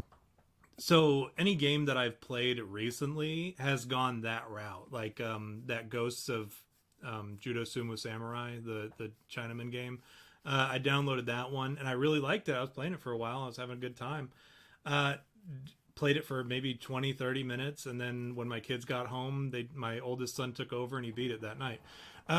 So like, same thing is true. I got Resident Evil 2, the remastered version, because I grew up on Resident Evil, uh, and the Silent Hill games and stuff like that. So I got Right. Resident Evil 2, and I played it for maybe fucking 30 minutes, and then my oldest son came down. He's like, "Hey, what are you playing?" Took the controller, and he's been playing it since. So, but I've beaten all those games anyway. So I'm just replaying them anyhow. But again, these are like in the instances where I get a chance to play. The only game that I consistently play right now is Animal Crossing, right? Oh Um, yeah. and then Pokemon Sword, and then my middle son played Shield, and then we'd trade Pokemon and shit. Uh, so I'm a big Pokemon guy. And yes, Jordan Davis, Ghost of Tsushima. Tsushima, yeah, I believe it's the pronounce. Oh yeah, that Um, game does look pretty good. a Actually, great game. Looks, I'd like to play that. It looks pretty good. it was a fun game from what I played. It's kind of like God of War, but like if you're a Chinaman, and like back in the day when that was the thing. And so I mean, like those sort of games. For instance, if I were to tell you like my favorite, like I told you this before, Red Dead Redemption. I was a huge fan of Red Dead Redemption. That was like a big thing for me. God of War, Doom, like those are the games that my youngest and I would play whenever um, it was just me and him at home because the other boys were at school and my wife was at work. We would play those games and we just loved them. And I told you Red Dead Redemption 2 was a masterpiece. And I don't use that word for like just anything. Like it has to be Yeah, something I was gonna special. say I was gonna bring that up. You do like Red Dead Redemption. So Your good. desktop background is that game. I Yes. want to caveat real quick. Rain Flores mentioned Earthbound, which I'm assuming is a question of whether or not I've played it. And yes, I played Earthbound when it came out on the Super Nintendo, the Super NES back in the day, and I loved it. Great fucking game. Loved Earthbound. Yeah. I would love it if they did like a remake of it. I'd play a remake of Earthbound. They'd have to do it good, and it'd have to be like Nintendo, but it'd be good if they did it, I think. The original story of Earthbound is a little bit weirder. There's some weird stuff, man. Like it's really about abortion. Like there's some weird conspiracy about that game that you'll have to look up. I don't want to get too much into it, but it is kind of interesting if you look up the conspiracy theory about Earthbound being about abortion. Um, the Japanese version or whatever. The Mike in Manitoba, our favorite. I guess we can't stroke his ego too much. Our dedicated fan has a question too. He said, "If you had to give up one vice, what would it be, Tom? For both of us, but you'll go first." Yeah, Well, if you insist. I I had do. myself on mute. I like to, I vape. Speaking of vices, I like to vape whenever you're talking, so that and I turn off my mic when you do that. I would say, and this goes into the theological realm because adultery, right? We think of adultery as like legit, like going out and actually having sex with another person out extramarital. There Sure. are times you look at a woman and you think sexual thoughts about them, whether it be in a movie, in TV, in a magazine, on the internet, whatever. I wish I could shake that. That's like my big thing, and it's very frowned upon biblically. It's one of the things that Jesus is very like unhappy with and speaks out at great lengths about. I wish I could shake that because it's a disgusting thing. I think it's natural. I think it's just nature. But it's something that I wish I could shake, and I wish I could like, what do they flog themselves or whatever? Like they whip themselves every time they think about it, or Yeah, they carve the scarlet letter into their skin and shit. the leather whip. Yeah, I wish There's I a could. movie or something where that guy does that. Oh, Angels and Demons. The guy, he Yeah, whips himself every yeah. time he feels like sinful. He And whips himself. that's, yeah, I figure if that's what it takes for me to shake it, I don't know, but that's one thing that I struggle with, and I think about it, and I'm not, I don't watch porn. I Yeah. watch, I watch gay shower rape. Like that's the kind of porn I watch. No, Oh, I don't watch yeah. porn. I don't look at stuff to look at women and objectify them in such a way. Uh, but it's something that I wish I could shake. I wish I was a better man, and not just for me. Like I think, and again, am I cheating on my wife when I do this? No, I don't think so, because it's not like I'm going out actively looking for uh, sexual gratification from pornography or from movies and shit. But I wish I could be a better husband in that way, where I didn't look at women and you know, think of them sexually, just in general. I wish I could do that for her. But then, again, like I said, spiritually, I think it would be a good vice to shake. What about you? Well, I don't know if you remember, I was doing this intermittent fasting thing a lot. No, what's And, that? and yeah, and so I've been eating a lot. I've actually put on a lot of weight. I'd really like to lose all that weight again. Go back. I probably gained back. I've said this before. I probably gained back all the weight that I lost. So I'd like to lose some weight, and I plan to go visit Sharon in July. So I want to look kind of good for her. So if I could give up one vice right now, it'd probably be fast food, because I'm so lazy, and this with this COVID crap, I don't ever want to leave the house. So I'm just ordering food to come to the house every day. Sometimes I'm like, should I go out or should I just order food? And then it's as easy as like going on my phone, and there's this app DoorDash that I use, and they just show up like fast, right? Because I'm near everything anyways. So it's like, instead of driving my car, like I have to go downstairs, open my garage, right? I have to drive Oh my car, God, my goodness. get food, and then drive back and then eat my food. I don't have to do any of that, except for eat my food when they just bring it to my door. So there's all this sloth. I guess to answer your question, it's definitely fast food. But the problem is like I don't like healthy food. Like if there was a healthy food that was addictive, like don't you wish there was something that you could eat that was like nothing, but it gave you all the proteins and stuff that you needed, and it actually tasted good? Like, wouldn't that Yeah. be easy? I want a world. I want to live in a world where I can eat one thing and it doesn't have to be like fucking decadent or like sweet or whatever. It satisfies everything. It gives me all the protein and nutrients I need, and I'm not going to get fat because I'm not going to overindulge in it. We have all this food. It's like drugs. Like food is like drugs, man. Like I was telling my dad, I was like, dude, you have no idea how addicting food is. And I even had to explain to him, like, they put a chemical in, they put chemicals in it that make you crave it. Like there's an article I read about the addictive properties of snack foods, like once you pop you can't stop type shit. Like it's not even just the fucking song. That's really what they're trying to achieve, right? And it works. Like we live in an age where that science works. And so you've got all this good food, or I don't know, I don't even know if I would call it good food, but addictive food that I like. Man, it's like, oh, cheeseburgers from McDonald's taste terrible, they're disgusting, but I love them for some reason. They're so gross. Like I ordered a cheeseburger the other day, and I took a bite into it, and I was like, it was like somebody sat on it, dude. It was like they brought me the burger that some fat chick was like, hang on a second, and she stuffed it under her butt cheek and sat down and like farted, and then they're like, okay, now you can take it to them.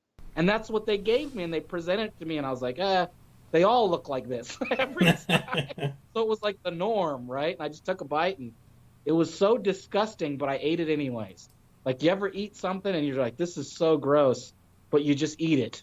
You're like, whatever. Every time I eat snacks of any kind, I'm always like, this is so bad. Like, all I want in this world is I really just want to be fucking like this hyper, like, able, uh, killer. Like I want to be able to kill efficiently, right? And then I think about that while I'm eating a donut, and I'm like, I can't be John Wick and Yeah, eat right? donuts, you know? Exactly. So I just Yes. get super good at shooting guns, and I'm like, Yeah. well, hopefully I won't have to run a lot, Yeah. while You're I'm not going to be able to fighting. catch anyone that rabbits, that's for sure. No, I can't do like Yeah. parkour and shit while I'm No. Yeah, eating pizza how are you slices and gonna shit. dodge that? Yeah, exactly. So what's here's a good one. I think we got 10 minutes. I think we can get some of these questions in. All And I right. got one from I'm going to save the one from Megabit until the very end because it's really funny. What were your we'll go here first because I'd like to get this one out. Did you expect to go into the military or did you just kind of fall into it, V? I know the answer to this one, but Oh I don't think yeah, your no, friends I do. was not planning to go into the military. When I was in high school, they had given me the ASVAB. They gave us the choice to take the ASVAB test in high school, and so I used that as an excuse to get out of class and went and took the ASVAB test. Well, I scored really high on it. It was like really high. Like I forget what it was. I know it wasn't perfect, but it was like surprisingly high. And so for the coming years after that, after high school, they were always at my door trying to get me to join. And I didn't want to, right? I was like, nah, I'm cool. And I started selling cars and was making some good money. But we fell on some hard times. My mom got cancer and she passed away. And so I was kind of on my own. My whole family like split up. We had to sell the house and I was living in like a hotel trying to survive. Like I remember at one point I had $40 to my name and I finally like gave in. I was like, well, I guess I need to enlist. It wasn't like out of like anything but desperation. Like I needed a job. Like it's funny, I remember flying on my plane to Fort Jackson, right, for basic training, not knowing what to expect or anything. And it was literally the first time I had ever flown in a plane. Like it blew my mind. Like I was like, what have I done with my life? Here I am. And I was 24 when I joined the military. So I was a little bit older. It took me a while like to finally give in, right? Um, and it just blew my mind that I hadn't done anything yet. And I think it was a great experience. I'll tell you that. Like I did not like being in the army. It wasn't for me. My boss used to always say, "You're a great guy, V. You're just not a good soldier," right? And I wasn't because I was never good at following orders, and just doing things without asking questions. I always ask questions. Um, but it was definitely an experience that I took a lot away from. Like I hated it. I hated having supervisors. I often felt like it was contractual slavery. Um, but I learned a lot, dude, and like getting out even now, like I look back and I go, man, I'm not the same guy after going to war and being in the army. I learned discipline. I'm not some shitty kid, that just wanted to smoke pot. I mean, mind you, mind you, that's still going on now, but like, you know, it changed me. And so I can't deny that like something good came out of that desperation. Like I don't have to do anything with my life now that I don't want to, but I have like discipline and like values now. So I think something good did come of it. And I get respect. You got to appreciate that too. What about you, Tom? I know the story too, but I so my story is a little bit not as interesting. This is like right after September 11th. Speaking of September 11th, and we were like conditioned to believe, when it's your time to go, the bugle call will sound and you got to go. So that was kind of like my whatever. That was like my yeah. hey, you got to go, dude. And I was like, all right, I'll go. And the recruiter just so happened to be talking to a friend of mine he had just turned 17. I wasn't 17 yet. I was 16 and some change. And my junior year had just started. And the way the dude framed it, I was like, well, that doesn't sound too bad. So I like joined as an MP for 5 years to go to Germany. And I was 16. I just turned 17 when I took the ASVAB. And I remember him being pissed off at me for scoring what I did, and then picking MP. And then what's worse is like later on, I went and renegotiated my contract and said, "Well, I don't really want to be an MP because it sounds fucking boring." Like my recruiter talked about it nonstop, so I was like, I'm just not interested anymore. And then I ended up being. I told them at the recruiting station or at the MEPS when I went to renegotiate my contract. I said, "What's the easiest job with the least responsibility?" And they gave me a unit supply. and which is like What I not at all my true. It was just that was oh, well, probably just the first one on the list, and he was just like, yeah, this one's fine. But that was I had never when I was a kid I had wanted to be, and this is kind of part like a follow up question that was also asked. What were our dreams as kids? Like as a kid, I wanted to be a cop, and I still even wanted to do that throughout my time in the army. I was going to be a cop, and I had actually talked to a police recruiter for a while, and I was going to get out of the army back in 2009. This is when we were deployed, actually, and on the deployment that we were both on. And I was talking to a recruiter for the police department in Lubbock, Texas, and I had set up everything. We were ready to go, and he said, at the last minute, like I decided, I'm like, you know what? I'm a specialist after fucking 4 or 5 years. I'm like, that's embarrassing. I should at least get promoted, and then we'll talk about getting out, because I can get out as an E5 after 5 or 6 years as a sergeant, and then people won't question it. But if I get out at 5 years as a specialist, they're like, oh, this dude's a piece of shit. So I always felt the same way. I always felt the same way. Like I'm glad I made sergeant before I got out because I thought the same thing. yeah, and that's the only reason I re-enlisted, and then I got promoted like back to back after that. It was like it's too easy. Once you get promoted to sergeant, it's easy. Like it's easy to get promoted up through E1 to E4, and then it kind of stagnates because it's on you to decide when it's time to go, and also you have to prove that you're ready to go on. And once you make sergeant, then it's just boom boom boom, as long as you're good at what you do at that time.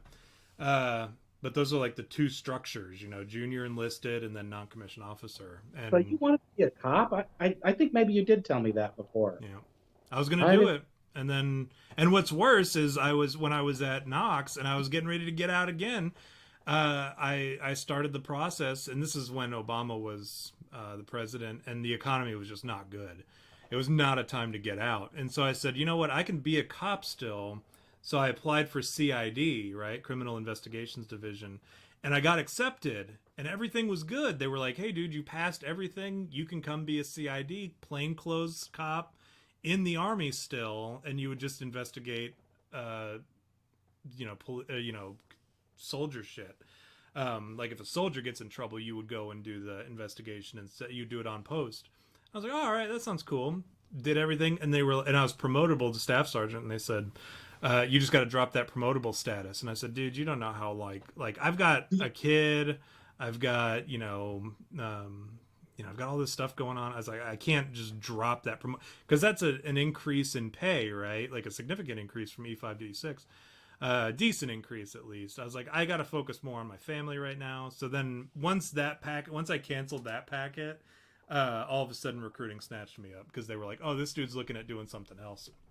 And I got snatched up for something else. So, right. And it was recruiting, and that's where I went. And I was all right at that, and I was going to stick it out. I was really going to stay in the Army for 20 fucking years.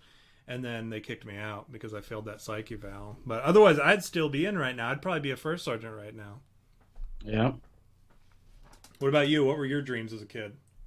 As a kid, well, I'll get real. I'll get real with you. And I don't know that I've ever told you this. I may have never told anybody this, to be honest. When I was a kid, I had like trouble deciding what I wanted to do in my life because I didn't know what I was good at. Like I just assumed that like somebody would tell you. And so I'd always ask my mom.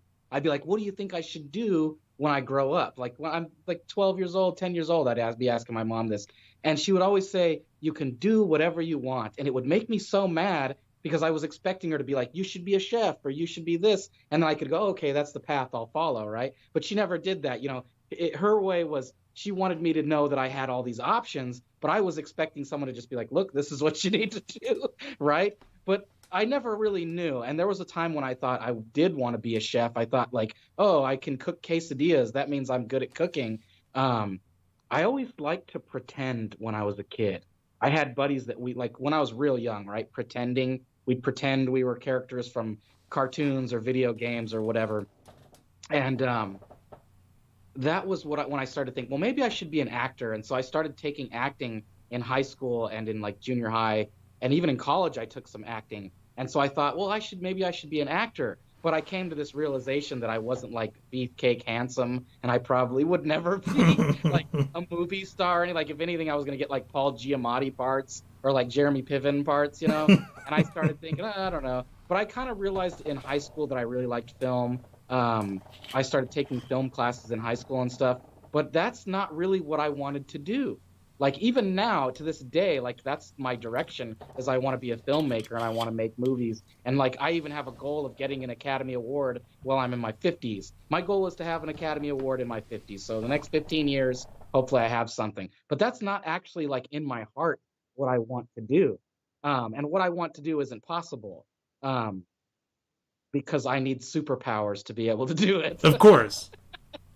Like if you want to know what I wanted to do when I was a kid is I wanted to be like I wanted to have superpowers. I just wanted to be like a hero. Like that's what I thought in my head because I played so many video games and watched so many fantasy movies and kung fu movies and like all this like that's how I grew up was in this like fantasy world, right? Which like contributes to my whole writer's thing or whatever. So as a kid growing up like teenage years, I just assumed that by the time I hit 13, based on X-Men comics, I would get some sort of mutant power. Like I remember the day I turned 13, like I kid you not, you laugh. You laugh, you think this is funny, but the day I turned 13, I was like thinking, okay, where's my superpower? Like, what do I get, right? I just assumed. So, and I'll be honest, even now, like I'm kind of hoping like someday I'll get a superpower and I can just become a superhero. And like I wouldn't be like, Mr. Superman good, or whatever. I'd be more like Hancock superhero, like I just do it at my leisure, or whatever. But yeah, that's the truth, man. Is I wanted to be a superhero when I was a kid. That's what I wanted to do. I still do want to be a superhero. There's that feeling. I think everybody feels it. You hope one day that you're able to just fly, because you have those dreams. You know what I'm talking about? Yeah, man. You'll always be in my eyes, V. You'll always be a superhero. I just want you to know that. I appreciate that, dude. I'm here for you to motivate you to achieve greatness. I like how A in the chat said, "Rest in peace, AOC." Like she'll be missed, dearly missed. But then he deleted his messages, so like I had to look on Twitter to see if AOC had in fact died. But here was the last question before we get into shilling. What is, and it comes from Megabit. All right. And I think we almost hit all the questions, to be honest, except for Megabit had a few other questions. But I think, I'll answer them offline. I'll just tell them or whatever. Here's the last question. What is your favorite racial slur? Oh, that's a tough one. There's so many good ones. I like Mook. My favorite is Mook right now. I don't know if Mook is like an Italian racial epithet, but I like Mook right now. That's my favorite one. I'll be honest with you. I say the N-word around the house all day long. I say it for no reason. Sometimes I just like say it in succession, like back to back. I'll just drop it like 30 times. I'll just use it. And it's just unhinged, right? Just N-bombs all over the place. But I use that so much just for random things. Like it's lost its meaning to me. And I think I'm trying to make it lose its meaning. But I'm going to say Mook. I'm going to say Mook is my favorite. What about you? I don't know. See, so like, me, I'm like the one, and it's so funny because I'll joke about it all the time. I'll text it like it's nothing. Like even the other day I was talking to he who shall not be named publicly, but one of our super fans, right? I texted him the joke about basketball N-word was mad. We were talking about how China was releasing that information about human relations or whatever. Or no, China deemed homosexuality is a mental disorder. And I said, boy, basketball N-word is going to be mad. Like, because he's always like very pro China. Like he's always defending China. Like he'll stand for the Chinese national anthem, kneel for the the United States national anthem, shit like that. So I'm like, and I jokingly said, in LeBron's, like my impression of LeBron, like, oh, I went out on a limb for you, China, and this is how you do me, as if going out on a limb for China is, a responsible decision. But I don't say that word out loud like ever. I can probably count on in my entire life how many times I've said it out loud. And it was only ever for shock value and as part of like a goof where I was pointing out how it was shock value that I was saying it. Right. Um, so I would say I don't even like that word because frankly I think it's an ignorant word. I think and it's not because I have anything against people who use it. I think like people who use it are just the sort of people who are either A doing it for shock value or B doing it because they are so ignorant that like that's all they have. Like you can do better.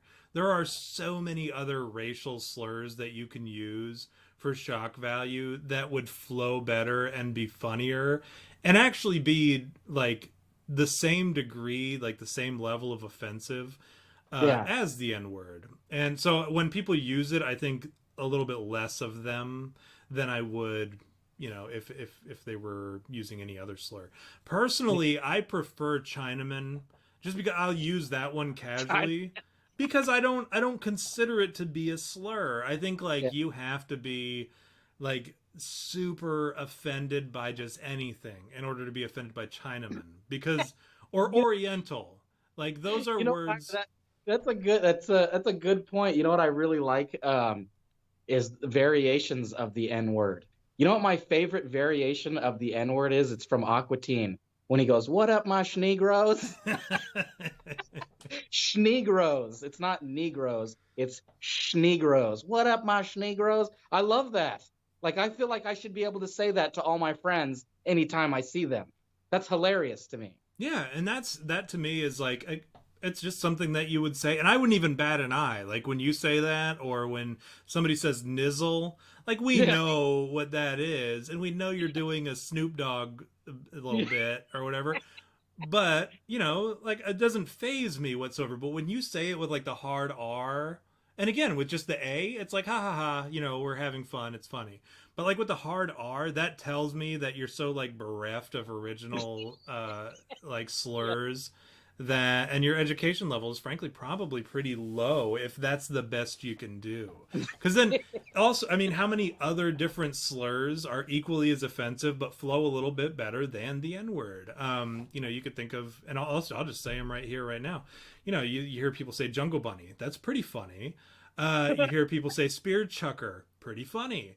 And they're creative, they're different. There's some gator bait was another one I heard the other day because they used to use African American babies as bait to lure alligators and crocodiles out for hunting. Jeez.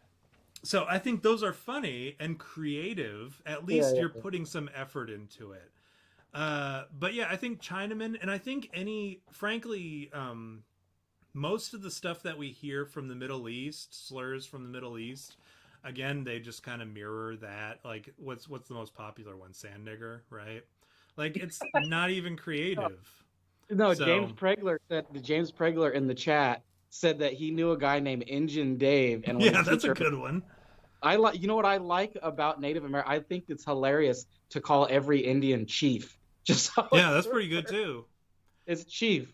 I knew an Indian guy when I skateboarded, and everybody just called him chief, and that wasn't even his name, and he didn't even look that Indian. He was just like Native American, like a little bit, but that was his nickname. Everybody called him chief. That's pretty good. See, like, and Yeah. that's Indian. That's another one. Like, they consider that a slur now. Not Indians, but like people who are like perpetually offended by that sort of thing. They're just Right. offended by the fact that somebody else should be offended by it. So like that sort of stuff is funny to me. But I think as far as Orientals go, and that in itself is a slur. I think they have some of the funniest ones. Zipperhead is a pretty funny one. Oh yeah, that's a Um, Fish face, like just like that sort of stuff cracks me up. And but I think yeah. Chinaman is like forever going to be my Yeah. yeah, I think that's forever going to be my because That's you a good can one. get away with it too because most people either don't know or are unsure of Yeah. whether or not it's a slur. Like the other day when you said mook, and I was like, I don't even actually think that that's a No, racist. no, Like I don't I think don't it think it's a is. No, I think slur. it's pretty good. And Yeah. because I had said it at one point and somebody was like flabbergasted by it, and I'm like, that's not even a slur.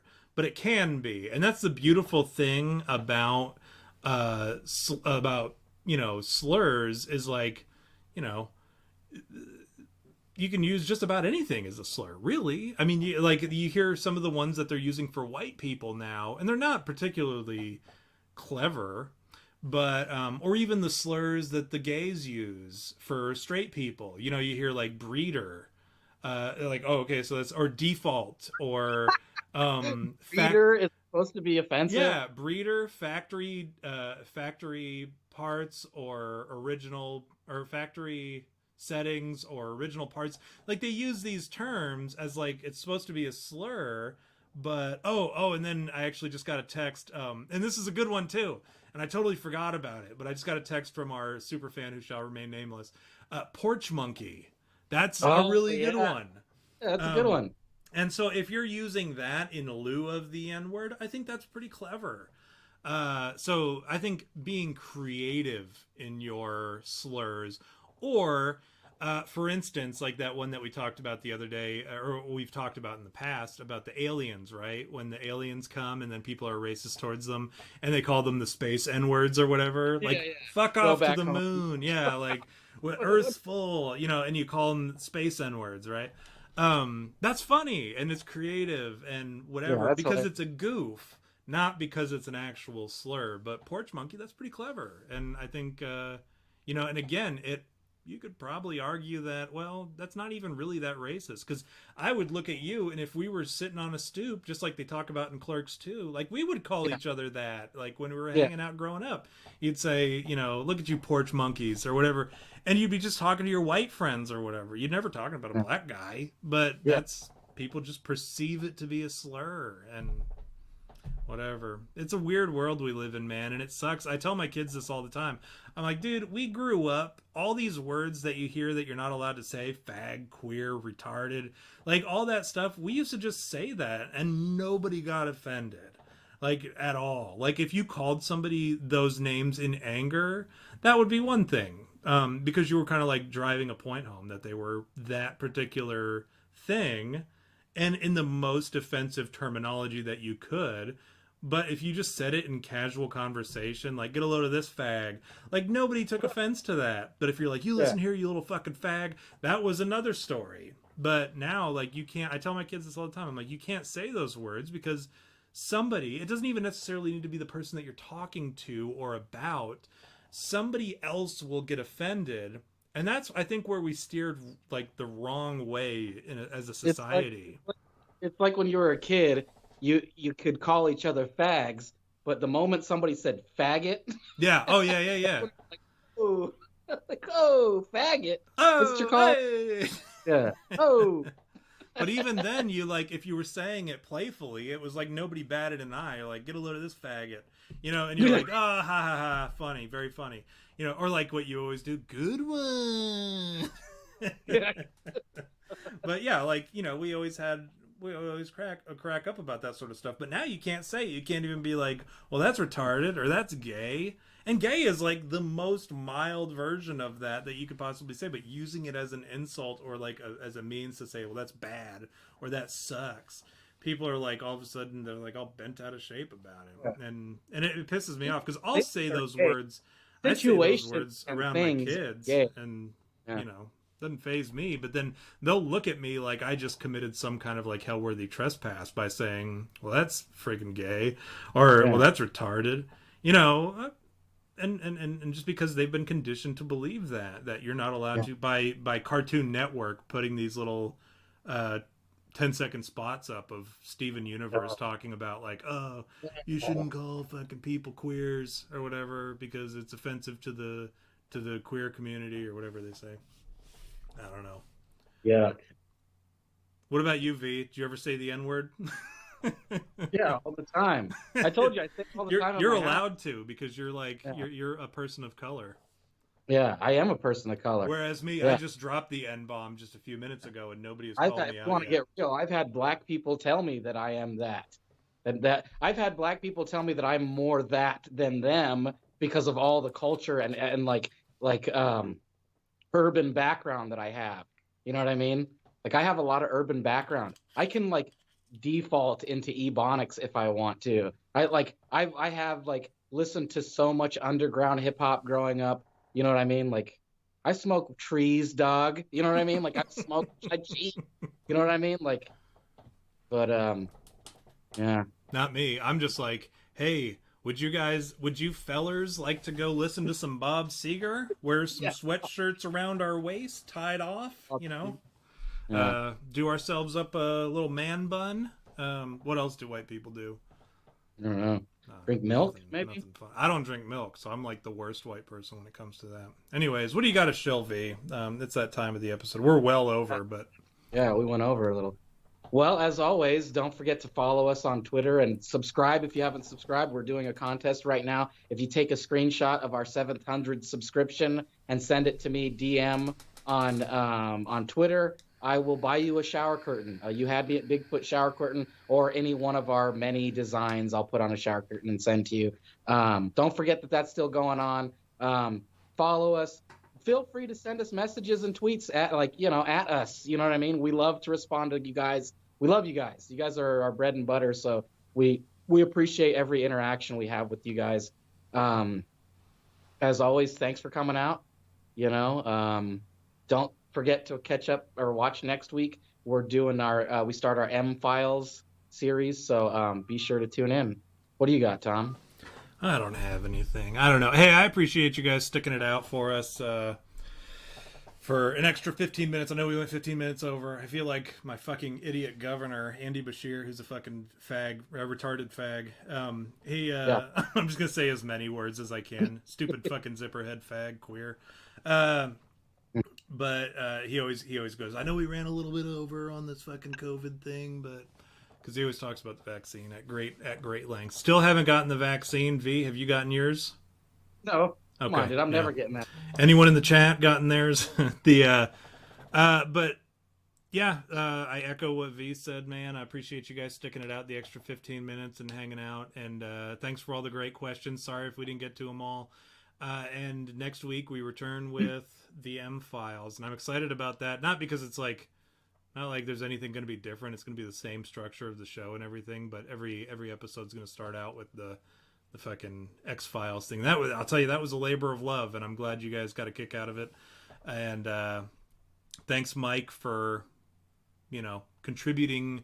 There's 3 of them. There's 3 episodes we're going to do in the Mike miniseries, the M-Files miniseries. So he suggested 3, and we're rolling with that. It'll be the new J-Cube series, but with Mike instead as the primary focus and the funny intro. So look forward to seeing you back then. If we don't talk to you before then, we'll see you all next week.